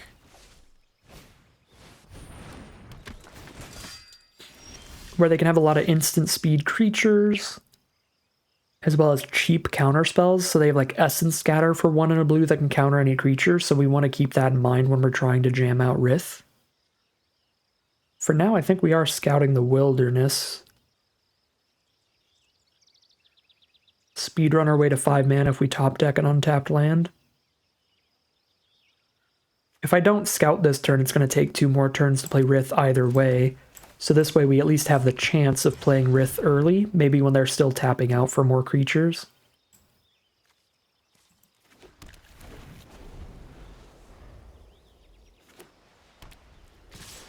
And they do seem to be mostly white, so they could just keep jamming out for creatures right now rather than holding up an Essence Scatter. Alright, they're holding up an Essence Scatter. How immensely rude of them. Luckily for me, I didn't hit the mana for Rith anyway, which is actually kind of okay, because I don't think I was going to play Rith. I might have tried to cast Miria's Outrider, but now we can cast a Battle Hymn. Yeah, that was very clearly holding up a counterspell. The odds of them not having a 4-drop to play there, supremely low. Okay, get them to tap out of their blue mana for a Shore Up or a Negate here, if they have one. They do not. Life gain there was huge. We've got a lot of breathing room now at 19 life. Now we pull out the Scatter for an Outrider, so we can resolve a Rith. Oh. Never mind, our opponent is just very unlucky. They just straight up did not have anything to cast main phase. Could be a bunch of sorcery speed removal, I guess. So at least we get a Citizen's Arrest out of the way on an Outrider instead of a Rith, which is actually really good to do that because the biggest value that Outrider gives us is its enter the battlefield effect. So the fact that we got that and then they killed it is like pretty sweet. With Rith, if Rith died, then it wouldn't do anything. It'd just be dead. So yeah, let's play the Rith now. And hope no more removal here. Hold this if we hit Techova. It is land 7. There's the concession. All right, well, maybe one of the interesting things about this format for sure is that with domain cards and kicker cards and stuff like that, sometimes people do just play a couple off-color dual lands for some random blue kicker effects in their white deck, or if they have just a tiny bit of domain. So with the way that game played out, kind of looks like they might have been stuck off of a second color, and maybe they're like red-white aggro or white-black sacrifice with their tokens or something, and that's just for like a splash and some domain, that blue-white duel. So kind of misread early when they played the blue-white duel. I was like, oh, we're playing against a blue-white deck, but actually in this format, it's a lot more nuanced than that. You can definitely be misled by the lands your opponents play. Sometimes you're going to be against a 5-color domain deck, and they're going to start with like 2 Molten Tributaries, and you'll be like, oh, blue-red spells. I'm about to get tempoed out. But no, that's a start that the deck we're playing right now could have. So actually kind of interesting there. I'm not 100% sure what they were playing, but they were likely stuck off a color, and that'll grant us a nice free victory there. We are 3-1 now, heading into Game 5. Here we are now for Game 5. One of our riskier keeps here, a 2-lander with no actual mana ramp, but we have an Iconoclast to hit the board early as a really solid-sized blocker, and we're on the draw with an 18-land deck, so I don't think it's that unlikely we can just find the sources we need to get to the Battle Hymn. We just need 1 land to get our removal spell at the ready, and we did hit that 1 land, so that is set up. We're playing against blue and red off of basic lands, so probably blue-red spells here, which is a really nice tempo archetype. Lots of burn spells and counter spells, as well as cheap evasive threats like the Haunting Figment. Let's drop the Mana Worker down first, since we're unlikely to block the Figment anyway. And actually, even if I could block the Figment, the Mana Worker would be the better blocker, being 3 toughness against their 2-power card. Yep, now they play a blue-red duel, so it does look like probably the blue-red spells tempo deck.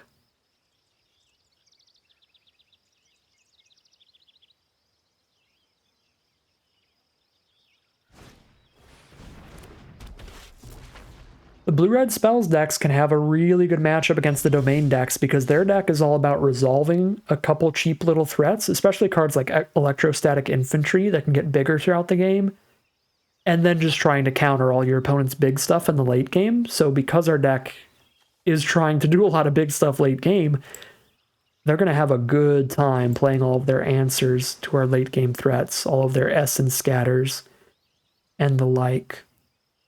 Could Battle Hymn this infantry immediately before they're untapped, because this archetype also tends to play Shore Up, the 1-mana trick to give +1/+1 and hexproof. I feel like that's pretty reasonable here. I won't be getting any life, but I will be guaranteeing that the infantry is not going to be getting bigger and just rolling over my face.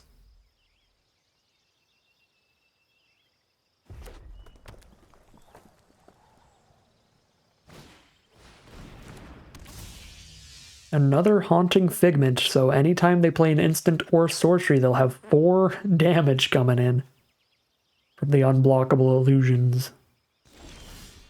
That time is not yet. Can kick a Sprouting Goblin, but now they have Essence Scatter mana up, 1 and a blue to counter a creature. Getting an Essence Scatter out of the way is not the worst here. I feel like probably a kicked Iconoclast is scary enough to maybe get Essence scattered. And it really doesn't matter to us if they scatter this. We're very fine with it. Okay. So there was definitely some thinking there. But they decided not to go for the counter there if they did have it.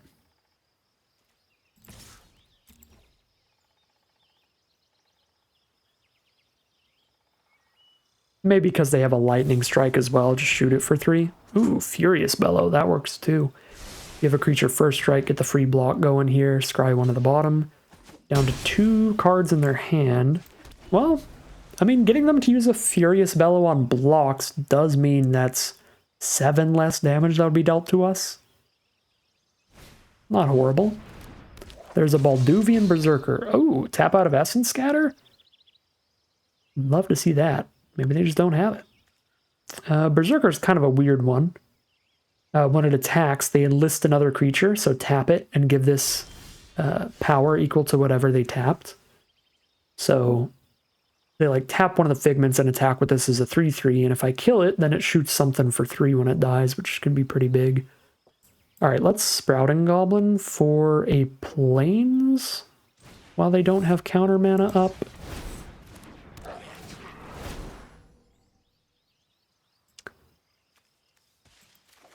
That leads to full domain, which means this is going to dig 5 cards deep.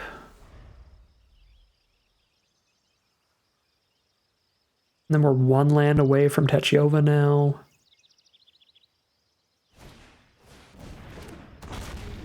Could actually get to the point where I can play a Techiova and hold up an Urtai, which would be wild. Alright, Mana Worker and Sprouting Goblin are no longer either all that important. They can kill all of them if I go for the double block, but we get rid of the Berserker forever by doing that, so I'm cool with it. We just naturally have pretty much perfect mana here. So if they kill Mana Worker, it's chill. It's going to be also a very long time until I want to sack lands to the Goblin, so cool. Here is land 6, so I can play Vine Wall and Shadow Prophecy, or the Urtai. If something really spooky happens, we can Urtai it.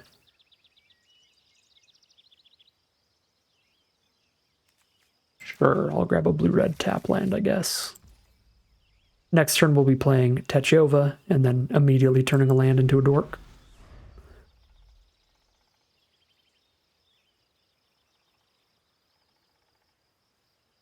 I guess might have been better to take an untapped land, because then I could play Tachiova, turn a land into a flyer, and then just have it sit there, and have the 4 mana up for Urtai as well, just to protect Tachiova. But Shadow Prophecy can probably find us a Bortuk or an Urborg Repossession. Since we do have 2 different ways to Graveyard Recur, we could hit Bortuk Bone Rattle, Urborg Repossession, or the Micromancer to find the Urborg Repossession. And then we're like super chill. So what is this? This is going to be 4 damage to me. I think I'm going to Shadow Prophecy still then. But I will stop a little bit.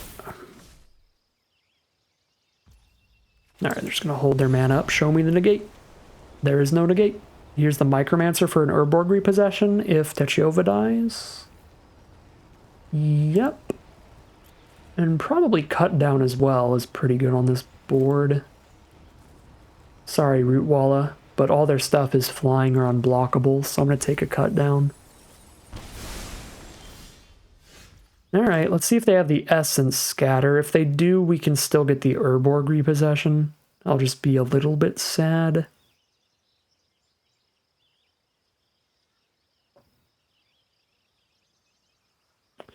You know what's kind of weird here? I kind of want to play my Forest first so I can hold up Urtai or Cut Down. It plays so much worse if they don't have the counterspell though, because then I'm just not making a 3/3 this turn.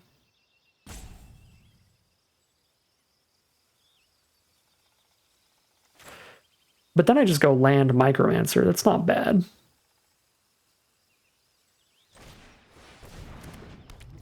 Okay, they don't have the instant removal for Techiova, so it is way better to do it this way. I think I still go land Micromancer. 3 blue sources. Let's activate one of those. And then boom. And they're going to know I have the repossession, but I'm still taking the repossession. Blue-red is not going to be able to exile a Tachyova. As far as I remember, there are some formats where red has a removal spell that also exiles. I do not believe Dominaria is one of those formats.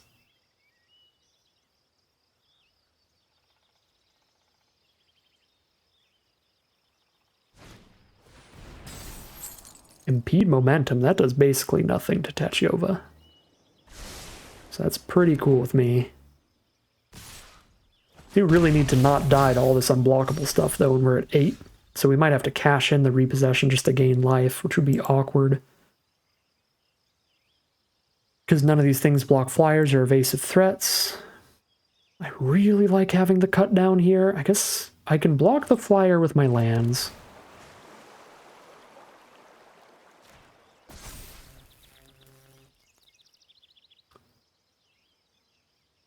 Yeah. Play a Sojourner, still have the cut down up right now. Okay, Micromancer's probably not blocking. I will keep both the lands up so they can't bounce or blow up one land and hit me.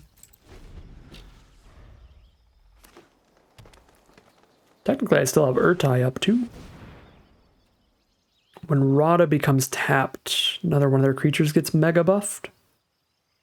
Okay, we'll probably have to kill Rada with Urtai, but we don't have to immediately. No instants or sorceries means no hits here, and the flyers hold the Drake off. We can cut down the Figment now. Rada's too big to get cut down.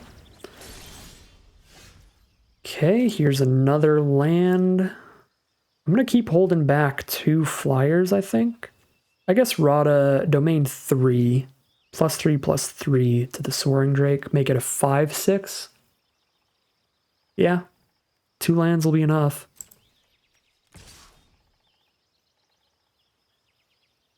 Yeah, 3/3 on the ground's enough to also just block Rada.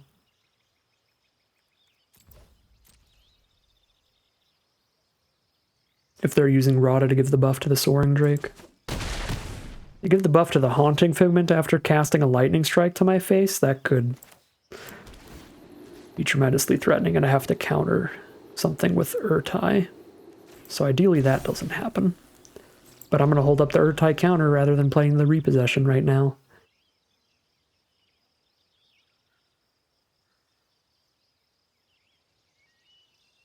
That could be their plan for lethal. Lightning strike my face to hit me for 3, make the Figment unblockable, and then have Rada buff the Figment to 5 power.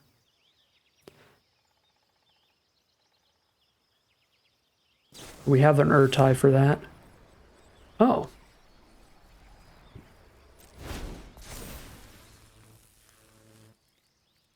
So they're going to try to buff the Figment.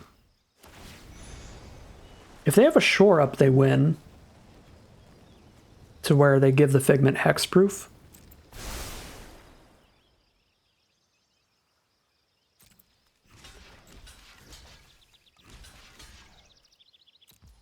But if they don't, we'll still just win here. We just blow it up. Alright. They don't have a shore up. It's possible I should have just tried to counter the Colossal Growth to play around shore up, but then we have nothing to kill the Figment on board anymore because we've used Urtai as a counter spell. So the Figment on board would then be guaranteed to hit us for 5 at least. So that would play worse if their last card in hand was a Lightning Strike and they were trying to like bait out the counter spell there. I think that was a fine way to play it out. I probably, all things considered, should have just cashed in the repossession. At this point, even if Tachyova dies, we're handedly winning the game, so I should have just done this for like 1 at some point earlier, but anytime I did that, be out of Urtai mana. I wouldn't have double black. Maybe the line was actually on a previous turn to repossession the Mana Worker. Yeah, the turn that we cast Cut Down, repossession a Mana Worker and use the Mana Worker to cut down. So we could cast 2 black spells in that one turn. And on that turn, if we had enough mana up, we might have even been able to kick the repossession, who knows. But yeah, I probably should have gotten a little more breathing room with repossession at some point there. Still plays out perfectly well for us. We are now 4-1, heading into game number 6. Here we are for game 6. Super keepable hand.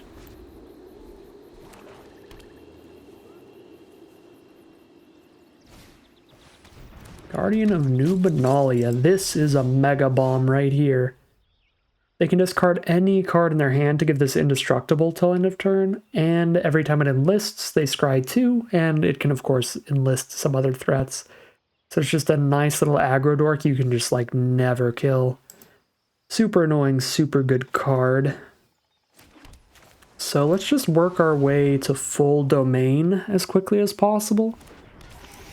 We have forest, mountain, and island on board. We can have the swamp and the plains on board next turn by scouting the plains out. And then we can outrider the turn after that. Here's a Love Song of Night and Day, which is basically going to be a 2/2 flyer and a +1/+1 counter onto another creature. So they'll get the counter onto the Guardian so it can attack into the Mana Worker without enlisting, which is a little annoying. Worth playing Iconoclast this turn instead of Scouting? I don't think it is. Especially because we not only have a 5-drop, but sort of have a 7-drop with Techyova in this hand. So we now have full domain for our Miria's Outrider next turn to shoot our opponent for 5 and block their flyer forever. But that just means the Guardian gets to keep enlisting the flyer to attack as a 5/2 that threatens to get indestructible every turn.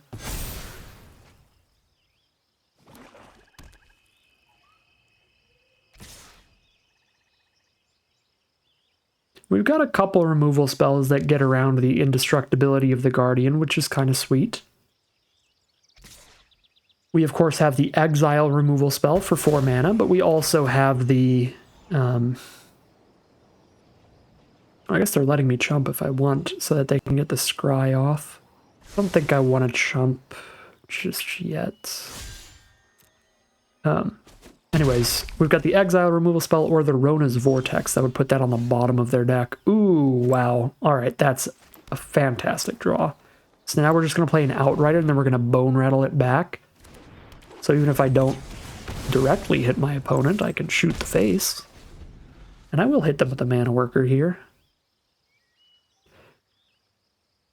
And if we get enough 2-for-1s like the Bone Rattle here... No... Exile the Outrider. I was going to say, if we get enough 2-for-1s, we can try to just make them discard their whole hand to the Guardian over time. We keep trading like a land into the Guardian, stuff like that. Would be Exile removal. I guess the Terra Sunder does work really nice against that. Shoot my opponent for 5 out of nowhere and get a blocker out of nowhere at the same time. Okay, we gotta get land 6 here for sure, so let's Vine Wall for that. And Vine Wall's definitely chumping the Guardian. It didn't hit any of our removal. The Root Wall and the Repossession, the only non-land cards here, are not removal spells. So... this means we still have all of our outs to the Guardian in our deck that we can draw into. Again, if I block with the Iconoclast, all I'm doing is making them discard 1 card, which is probably easily something weaker than Iconoclast, so we'll get 4 damage in here, so that if we shoot them with an Outrider 2 more times, they're dead. Yeah... only a few hits from a flyer will kill them as well if we can get Techyova going, so that would be another line to victory. I do think I need to hold Mana Worker back, though. Well, you know what? No. Let's send that in as well. Put them to 9. 9 is dead in 3 hits to a flying land from Techyova, or 2 hits if we hit them with 1 land on turn 1 and then 2 the next turn. So being divisible by 3 is kind of a nice life total here, and the only way they kill us is if they can kill the Vine Wall and double up the damage they're doing this turn. Cruelty of Gix is another incredible bomb rare. Rips your opponent's best card out of their hand, then searches your deck for your best card, puts it into your hand, then reanimates the best creature from any graveyard, which is probably whatever you made your opponent discard, like a Bortuk Bone Rattle. Alright, well, we hit a land for Techova, which is a big deal. They have to lose 3 life next turn, which is also a big deal. They're going to be at 6 here, so they're going to have to chump block our land.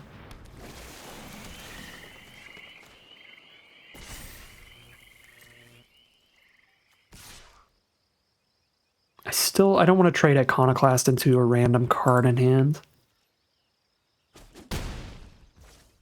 The sad part here, and the way that we probably still lose, is that Cruelty of Gix just gets to tutor for removal for Techova. And then we die. I mean, I won't have a flyer anymore, but maybe with a wide enough board state, if they tap out for removal against Techova, we can still try to find a kill. Because they took the damage, too. They're going to 3. So at 3 life, maybe there's some cards we could hit that we could just kill them by attacking with everybody on board. If they haven't extinguished the light in there, though, they just grab that, which gains life when they kill the Techova.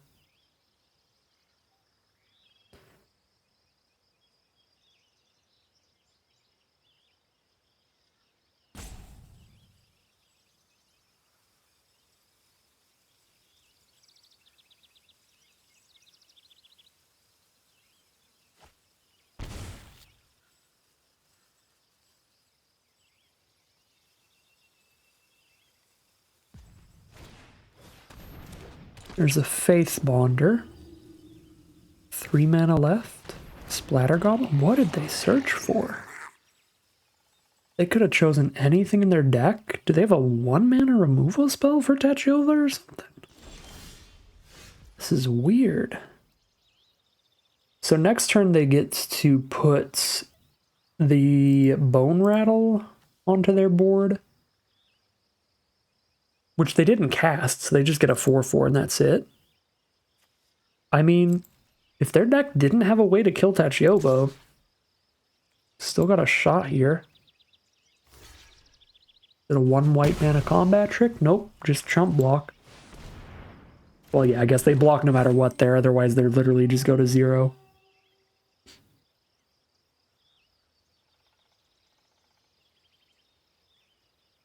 Okay, Chapter 3 of Cruelty of Gix time. Oh, they can discard anything they searched for to put it back on the board, but they can't kick something from the graveyard. And they can't reanimate something with Bone Rattle.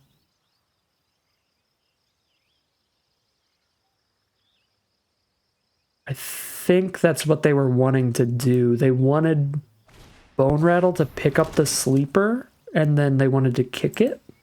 But even then, I just sack a 0/2 Vine Wall. But Bone Rattle only works if you cast it, and Banalish Sleeper can only be kicked as you cast it as well. So neither of those would have worked for our opponent.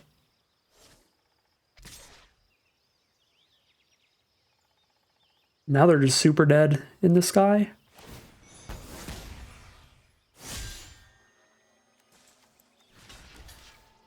Trump with my O2.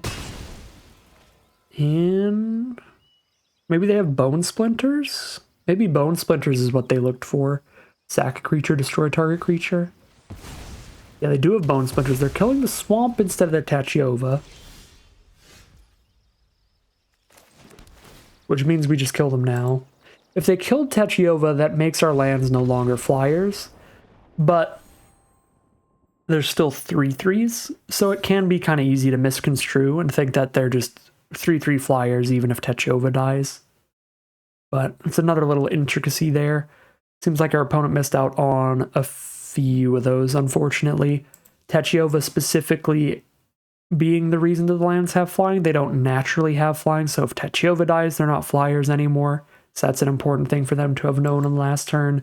And the other things being that Bone Rattle only triggers when it enters if you cast it, as do kicker effects, but that mattered a little less. So really scary stuff there. They certainly played some big bombs, getting a little taste of our own medicine there between the Guardian of Nubenalia and the Cruelty of Gix, but still do manage to get there in the end off of some absurd uncommons, mainly just a Tachiyova here for us.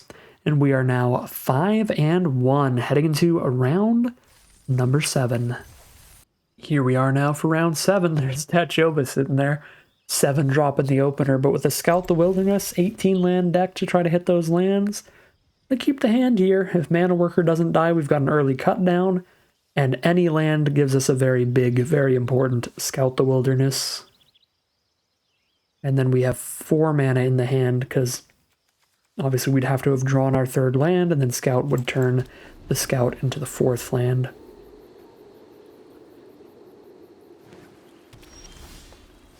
Well, there we go. It's a tap land, but I'll take it. I'm still going to Mana Worker here, so I just have Cut Down at the ready immediately, in case our opponent also plays a super scary 2-drop. And because I'm just naturally going to hit the swamp anyway. Just going to draw perfectly. So, I'm a greedy Gus. And I'm going to get the plains, even though I should probably get an island here to guarantee that even if Mana Worker dies, we have Tachiyova coming up. Because I have a few different, well, I have like, what, 5, 6 more blue sources in this deck than white sources that I could randomly draw into if the Mana Worker dies, and I won't need one unless the Mana Worker dies anyway. I have a Niall. Niall with 1 off of full domain. I could drop a 4/6 or a Niall. Either of these draws removal to keep my Mana Worker around, which is great. I'm going to drop the Niall here. We're going to go full greed. We're just going to hit that blue source and have full domain. I can feel it. I can feel it in my bones. Or they'll arrest Niall. That works too. Alright, Iconoclast has arrived. Play a Sojourner, hold up a Cut Down, or I can just slam down a 4/3 Iconoclast, hit immediately. Just play a Sojourner. Because that can attack into the barricade every single turn that it's on board. The Iconoclast can only attack in the turn that I play it. Shield Wall Sentinel. Alright. Moment of truth here. We see if they have the Mythic Uncommon, the card that makes the Defender's archetype very busted in the format, the Wing Mantle Chaplain. If they have that, we probably lose. If they don't have that, this should be a solid matchup. They're going to grab another Shield Wall Sentinel, so the jury's still out. So, Wing Mantle Chaplain, the Mythic Uncommon in the format, the most busted card in the set, is 1 white mana and 3 more for a 0/3.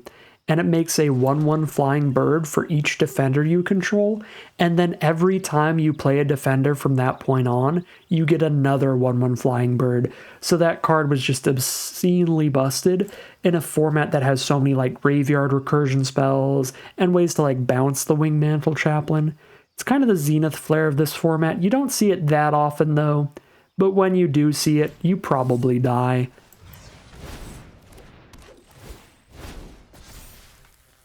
And this is looking like one of those games. If this second Shield Wall finds the Wing Mantle Chaplain, we're probably not winning this game.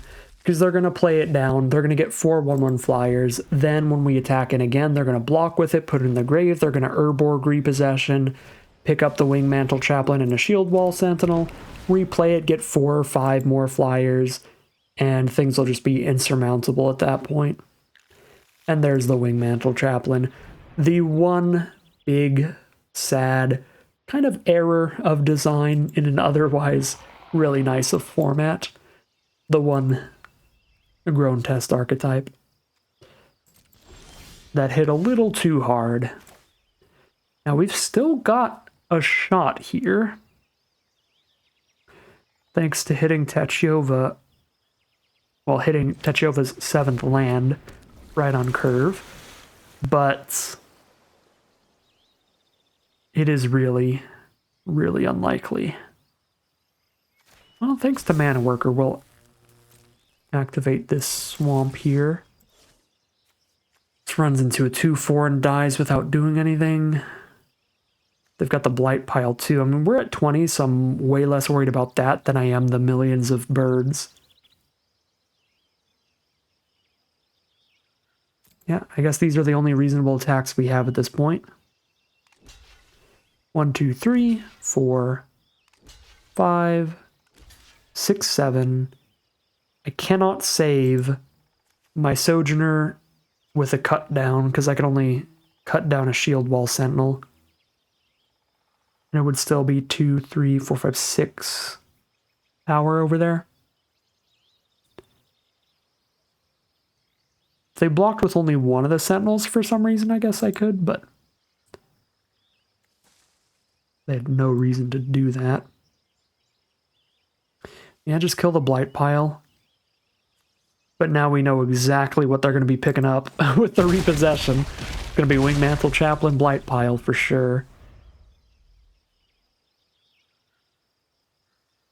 I could cut down a shield wall sentinel while the Wingmantle Chaplain's still on the stack. So they have one less bird coming down. Give our lands a little more room to get through.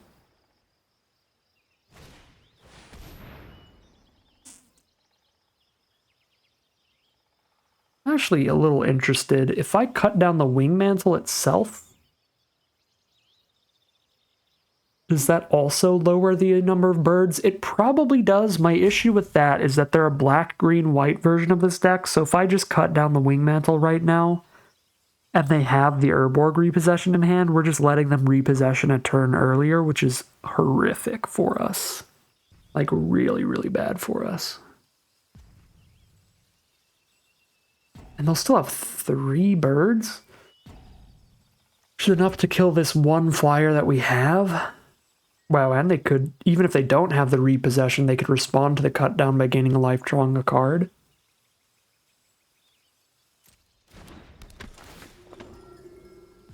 So I don't think I have anything good I can do here then. I guess it just resolves?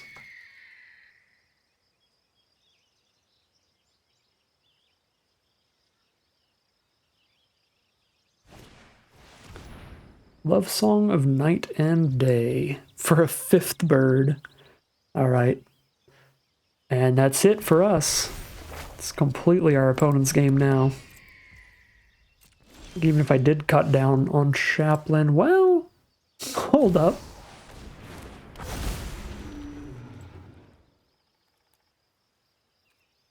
Gameplay. Do not auto-assign combat damage.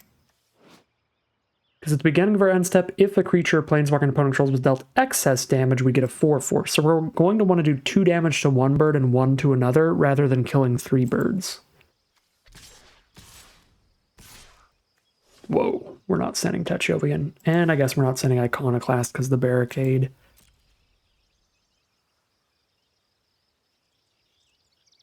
This was actually probably the best draw in our whole deck. This is the only way I might actually get damage in. Yeah, they're just going to let it in. Go down to 5.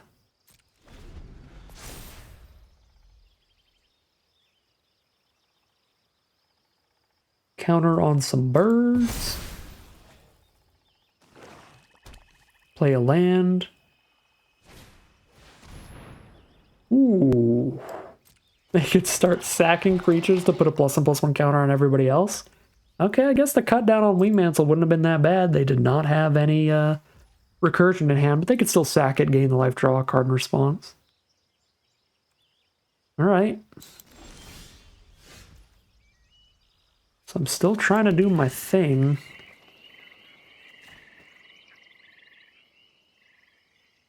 Do the Rith thing. I don't think Rith is ever attacking, but our lands certainly are.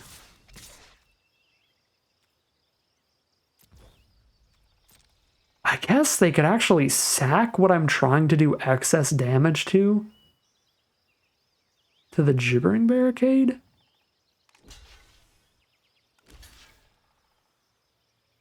This might not even work how we want it to.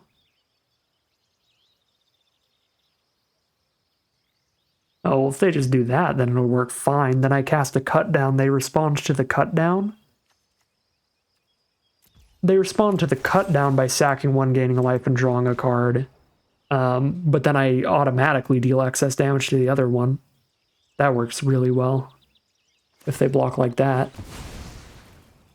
Sick. Now we keep the 3/3 and get a 4/4.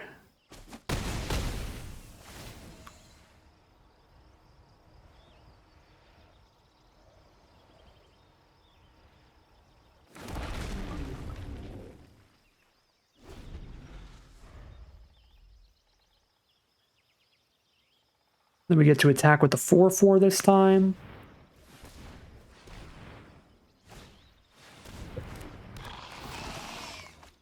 Phyrexian Rager, they're down to 2.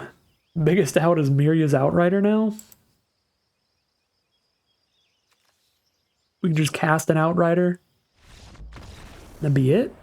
Oh, they're just going to concede? I guess, yeah, if they don't make another bird, they are dead now. All right, well, we got quite lucky there that they did not have the combos with the Wingmantle Chaplain that make it so busted. It was still very, very solid there, helping our opponent get a lot of extra blocks in there, especially with Aaron, to buff all these birds. But luckily for us, our opponent could not find their graveyard recursion or anything. If they did, they had 2 different ways to sacrifice the Wingmantle Chaplain. So if they found an Urborg Repossession or a Bortuck Bone Rattle or something like that, then that would have meant 4 or 5 more birds for them, as well as a +1/+1 counter on the whole board. So they were just like 1 piece off of like a sick combo play, getting an incredibly, incredibly solid board state that would be super difficult to break through, but they just didn't find that very important piece. They didn't find the graveyard recursion.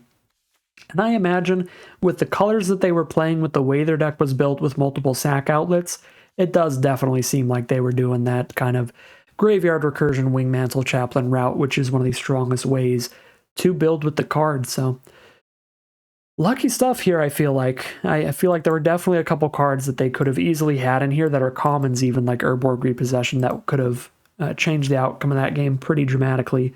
But we drew super, super well, hitting the Rith right on time to provide an insanely big threat to break through those birds. And our opponent drew pretty poorly, just did not find any potential graveyard recursion. So pretty lucky match there, I would say, but it does lead us into the final battle with 2 rounds in the chamber. And here we are on the play for what will hopefully be the final game of Magic of today. Really nice opening hand. It's a little slow, but we've got a Vortex. If our opponent is super fast, we can just bounce something for now. And the hand has really good late game with Urtai into Miria's Outrider. So it's a definite keep to me. And the mana's, of course, perfect, as always.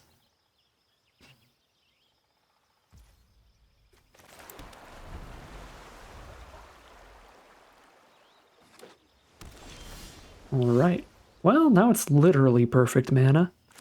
No 3-drop here, so we'll play a tap land turn 3 then.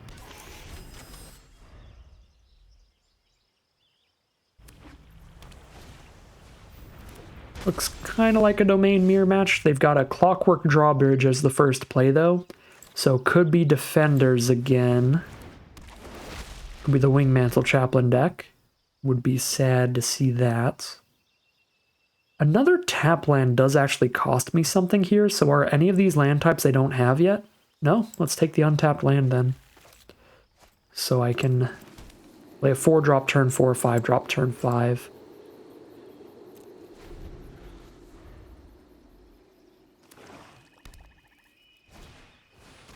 There's the barricade. Yeah, it really is looking like a Defender's deck over there. We can just hold up an Urtai to counter the Wingmantle Chaplain, but then they can still do the graveyard recursion route with it.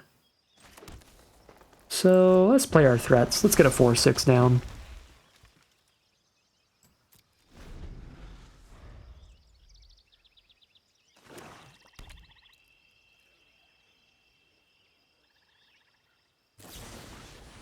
There's a Destroy Evil on the Sojourner, so no Wingmantle yet. Find a Sunbathing Root Wall. Let's drop the Outrider. Shoot for 4. Not quite 6, but still pretty good. Or not quite 6. What, is this shoot for a wastes as well? No, not quite 5 damage, but still a pretty solid hit. Now I can Sprouting Goblin for the planes to have full domain, which is pretty cute. So let's go to combat, see if we get them to tap the Outrider to the drawbridge. They do. So that soaks up some of their mana out of a potential counterspell for Goblin. But we'll still see. Hold up. We want a green source up for Sunbathing Root Walla here. So we'll do that. They don't have the counterspell. Full domain, woo! Here's a full domain Sunbathing Root Walla.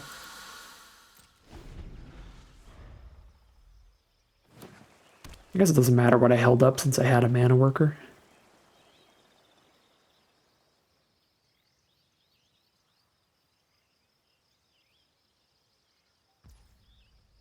So I've got a 4/4 and a 6/6 to beat down with, and they do not have a Wingmantle Chaplain, so we'll be pushing damage in. 6 lands, let's hold the 7th. Well, maybe not. If they don't tap Root Walla, then I will play this. Because I'm going to get to a point here where if Root Walla keeps attacking it, I'm going to want 8 lands on board.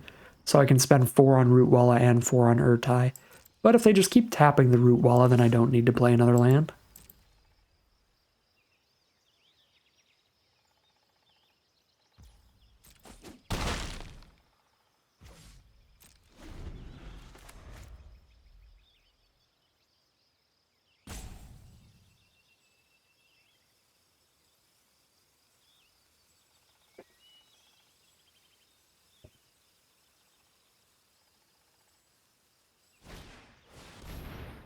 There's a citizen's arrest.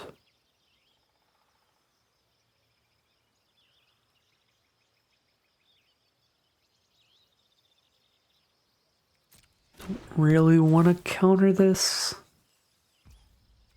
Let it happen.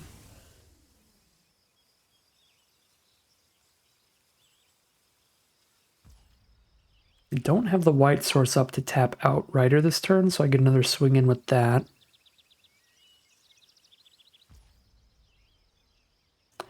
Could blow up the 2/4 and get swings in with everybody.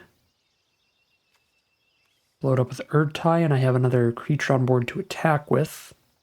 But if I blow it up with a Vortex, I save the counter spell for later.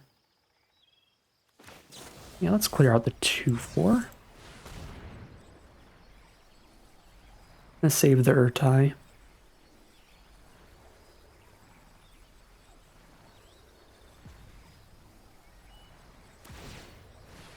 Okay, they're going to sack it to gain a life and draw a card in response. Ooh, Scout the Wilderness. Not a bad one.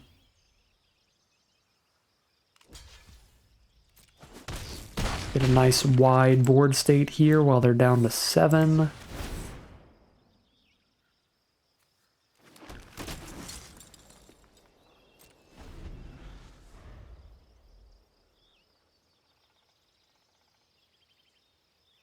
Got a lot of spells in their hand.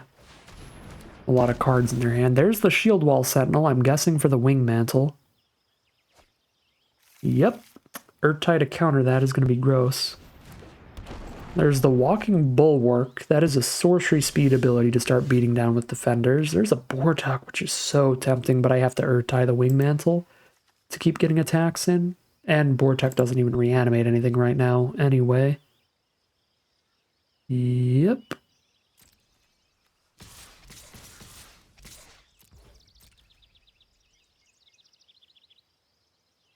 As you can see, now that we're in the undefeated queues, not undefeated, but in the very high win rate queues at 5-1 and now 6-1, we're just going to get paired against the Boogeyman, the strongest archetype in the format, the Defender's deck with a Wingmantle in it.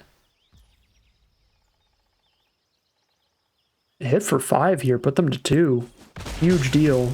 That makes it really look like they're relying on this Wingmantle Chaplain to resolve to win. To stabilize their board state, give them enough blockers to block everything.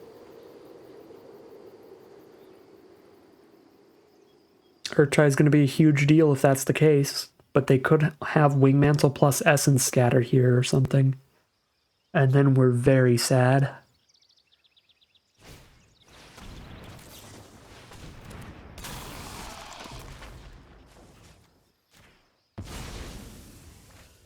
They do not have the Essence Scatter. We got 3 blockers, 5 attackers. There's the concession. No Wingmantle, no game plan for stabilizing, and we are now 7-1 with a full 7-win run to end off this draft. Really nice stuff from the Domain deck, as you'll tend to see in the format. Here's one last look at our deck here. Talk about any over and underperformers. Format's old enough, I've played all these cards quite a few times before, and they all performed just about as well as they usually do. Liked having the 1 scout in here quite a bit, actually, for grabbing the 1 planes and getting the Domain to 5. So that could be a little bit of an overperformer, because I didn't talk about this too much as like a big kind of card. It's one of the backup mana fixers, and same with the mana workers, are kind of like the backup mana fixers, but they do help quite a bit, so it is very, very nice to have them. So maybe Mana Worker and Scout the Wilderness, I didn't respect them quite enough. They were very important, very solid cards in this deck, but basically everything else that ended up in the deck I already was very high on, and I spoke very highly of, and they all played super well. So really nice deck, really fun draft, pretty cool to stop by, see what's going on in the quick draft queues every now and then. And it was a pretty fun time going back to Dominaria United. But that is going to end today's video. As always, I'd like to thank my patrons and YouTube members for their support, as well as you for watching the video. If you enjoyed this video and you're interested in seeing more, you can always like, comment, and subscribe to tell the YouTube algorithm to send you some more in your recommended feed. If you'd like to catch me live, you can check out the Twitch channel in the link in the description below. And if you'd like to support the channel directly, you can check out the Patreon link in the description below. But other than that, as always, thank you very much for watching, and I'll see you again soon for some more Magic Arena.